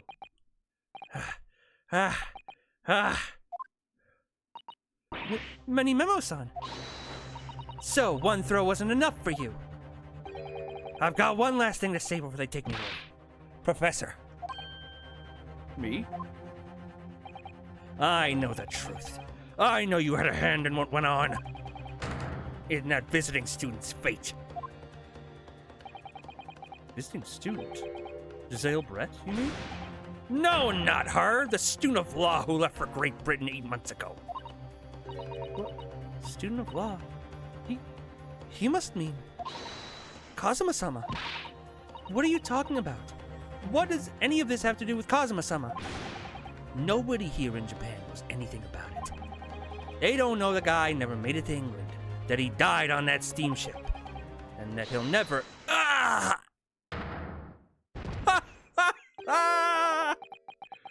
Well, I didn't expect to find him in here. What were you officers playing at? Terribly sorry, Your Excellency. It was there. It was a Julia drawing. Oh no.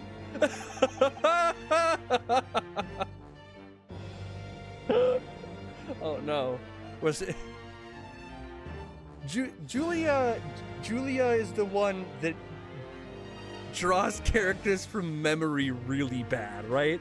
I was coming to tell you that the rickshaw has arrived, Eugene. And it's a good job I came by. I damned it to both y'all. Yes, thank you for dealing with me. I'll be there shortly. Oh, Your Excellency? That trial's over. I'm not Your Excellency anymore. Your father's friend, Seishiro Jikoku. And may I say that since I saw you last, you seem to have a more dashing appearance. Susato. Do you know all along, from the start of the trial? A judge sees everything, Susato. I couldn't let you take the risk. If Seishiro hadn't known, then he recognized you. So I had a word in his ear beforehand, as an old friend.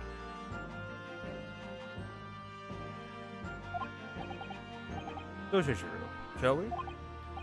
Yes. Having ruled on that case, we now have various diplomatic issues to address. Before you go, Father. Sorry, my dear. We shall have to return to our earlier conversation at a later date. But well done again, both of you. You did admirably. Oh, thank you very much. I hear banging on the walls. It's 11 p.m. What the fuck? What did you think? What did you think of my Seishiro sling, eh? It's been a while since I seen a man flying.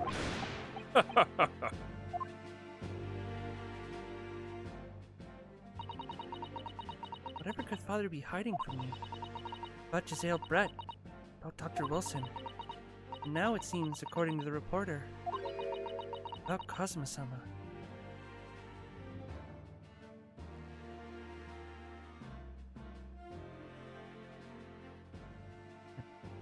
Oh, good. I'm going to have to bring this up with Father sometime. When nobody else is around. Judicial Assistant Mikotoba-san, Esquires? Could I have a word? Oh, yes, of course, Saseki-san. What is it? I think perhaps it could be a fate that we're meeting again like this now. You see, there's something I need to tell you. Oh? I believe that it may be related to the reason why your father summoned you back from England. This I have to hear. Please, Saseki-san, tell me at once. I will! Oh. As you know, My time in England was terrible. Cursed, I have no doubt. Such awful things I was embroiled in. Thank goodness locum student Naruhodo-san Esquire stepped in. After he secured my feet, I couldn't wait to get on a ship back here to my homeland. Having arrived in Japan, I submitted a report about my experiences to the Ministry of Foreign Affairs. Next thing I knew, I had a visitor. It was your father, Professor Mikotoba. He wanted to ask me all sorts of things about my report. my father? He seemed to be especially taken with a particular part of the report. Anyway, he left eventually, having thoroughly quizzed me. But it was the very next day he sent me a telegram to you asking you to return. The very next day he sent the telegram to you asking you to return to Japan. What was it then? The particular part my father was interested in?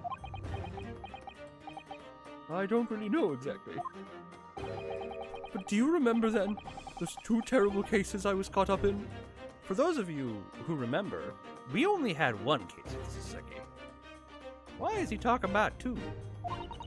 Of course! I could never forget. Your father seemed to concern himself mainly with the 2nd case. The second one? You mean the one Mr. Sholmes forbade any of us to talk about in public? Which is why the only case involving you, why the only case involving you that any member of the public is aware of is the first. Well, I don't care. I don't have to listen to what that dastardly detective says. Anyway, the point is, it seems that case somehow holds the key to all these curious unanswered questions. That horrific, hideous, heinous case. The case of the haunted lodgings. And that is the end of case 1. Oh, never mind. The case somehow caused my father to summon me from Japan. I thought the whole business was over, but it seems I was wrong. Perhaps that was only the start. Perhaps the story is not yet told.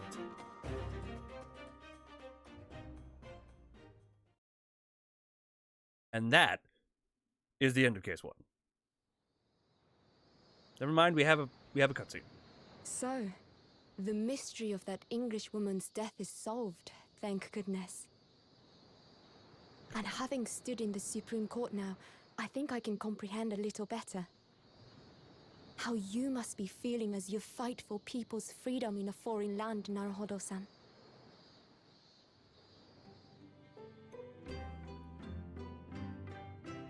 But actually, I'm writing to you today because of another matter. I met Soseki-san and we talked about that 2nd case he was involved in. Father has said nothing to me, but I feel certain of it. That case holds the key to some great unsolved mystery. My notes on the case should still be in the office, tucked away at the back of the shelves on the left. Perhaps you might like to look over them again. Today, for the first time this year, it feels as though summer has arrived. The sky is a brilliant blue. It makes me long to see you again. Yours, Susato. Sorry, I had to get another way there.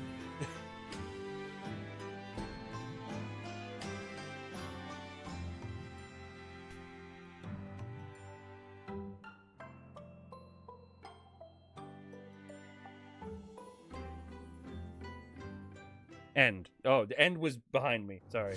So that was the end of the first trial. Next time we come in, we'll actually be able to get to the 2nd trial. And that is also overtime for us. Thank you all for coming out, watching the stream, of course, and enjoying the wackiness that is Ace Attorney. So the next time you see me will not, as I said, will not be Monday. I am not streaming tomorrow because I work. Because I swapped shifts with someone, and that shift I took is on Friday, which is my birthday. That is the next time you'll be seeing me. And as you guys saw, I do have a wheel of drink water, take shot. I have finally figured out what I'm going to do. I'm going to do like a marathon of Mario Party games. I'm going to do a bunch of Mario Party games that night. As much as I can, really. Which might only be 1, but you know. And I'm gonna do a drinking game in which, you know, like every time this happens, I spin the wheel and I do that, and I do whatever the wheel says. So, and then after that, Saturday, Sunday, Monday are up in the air of what I want to get rid of, if I want to get rid of them at all. So, but until I see you guys on Friday, I hope you are having a wonderful night/day wherever the hell you live. And bye. We are so glad you came. Bye-bye. Bye-bye. Bye-bye. Bye-bye now. Bye. Bye-bye. Remember, please discard all candy wrappers and popcorn containers in the nearest trash receptacle.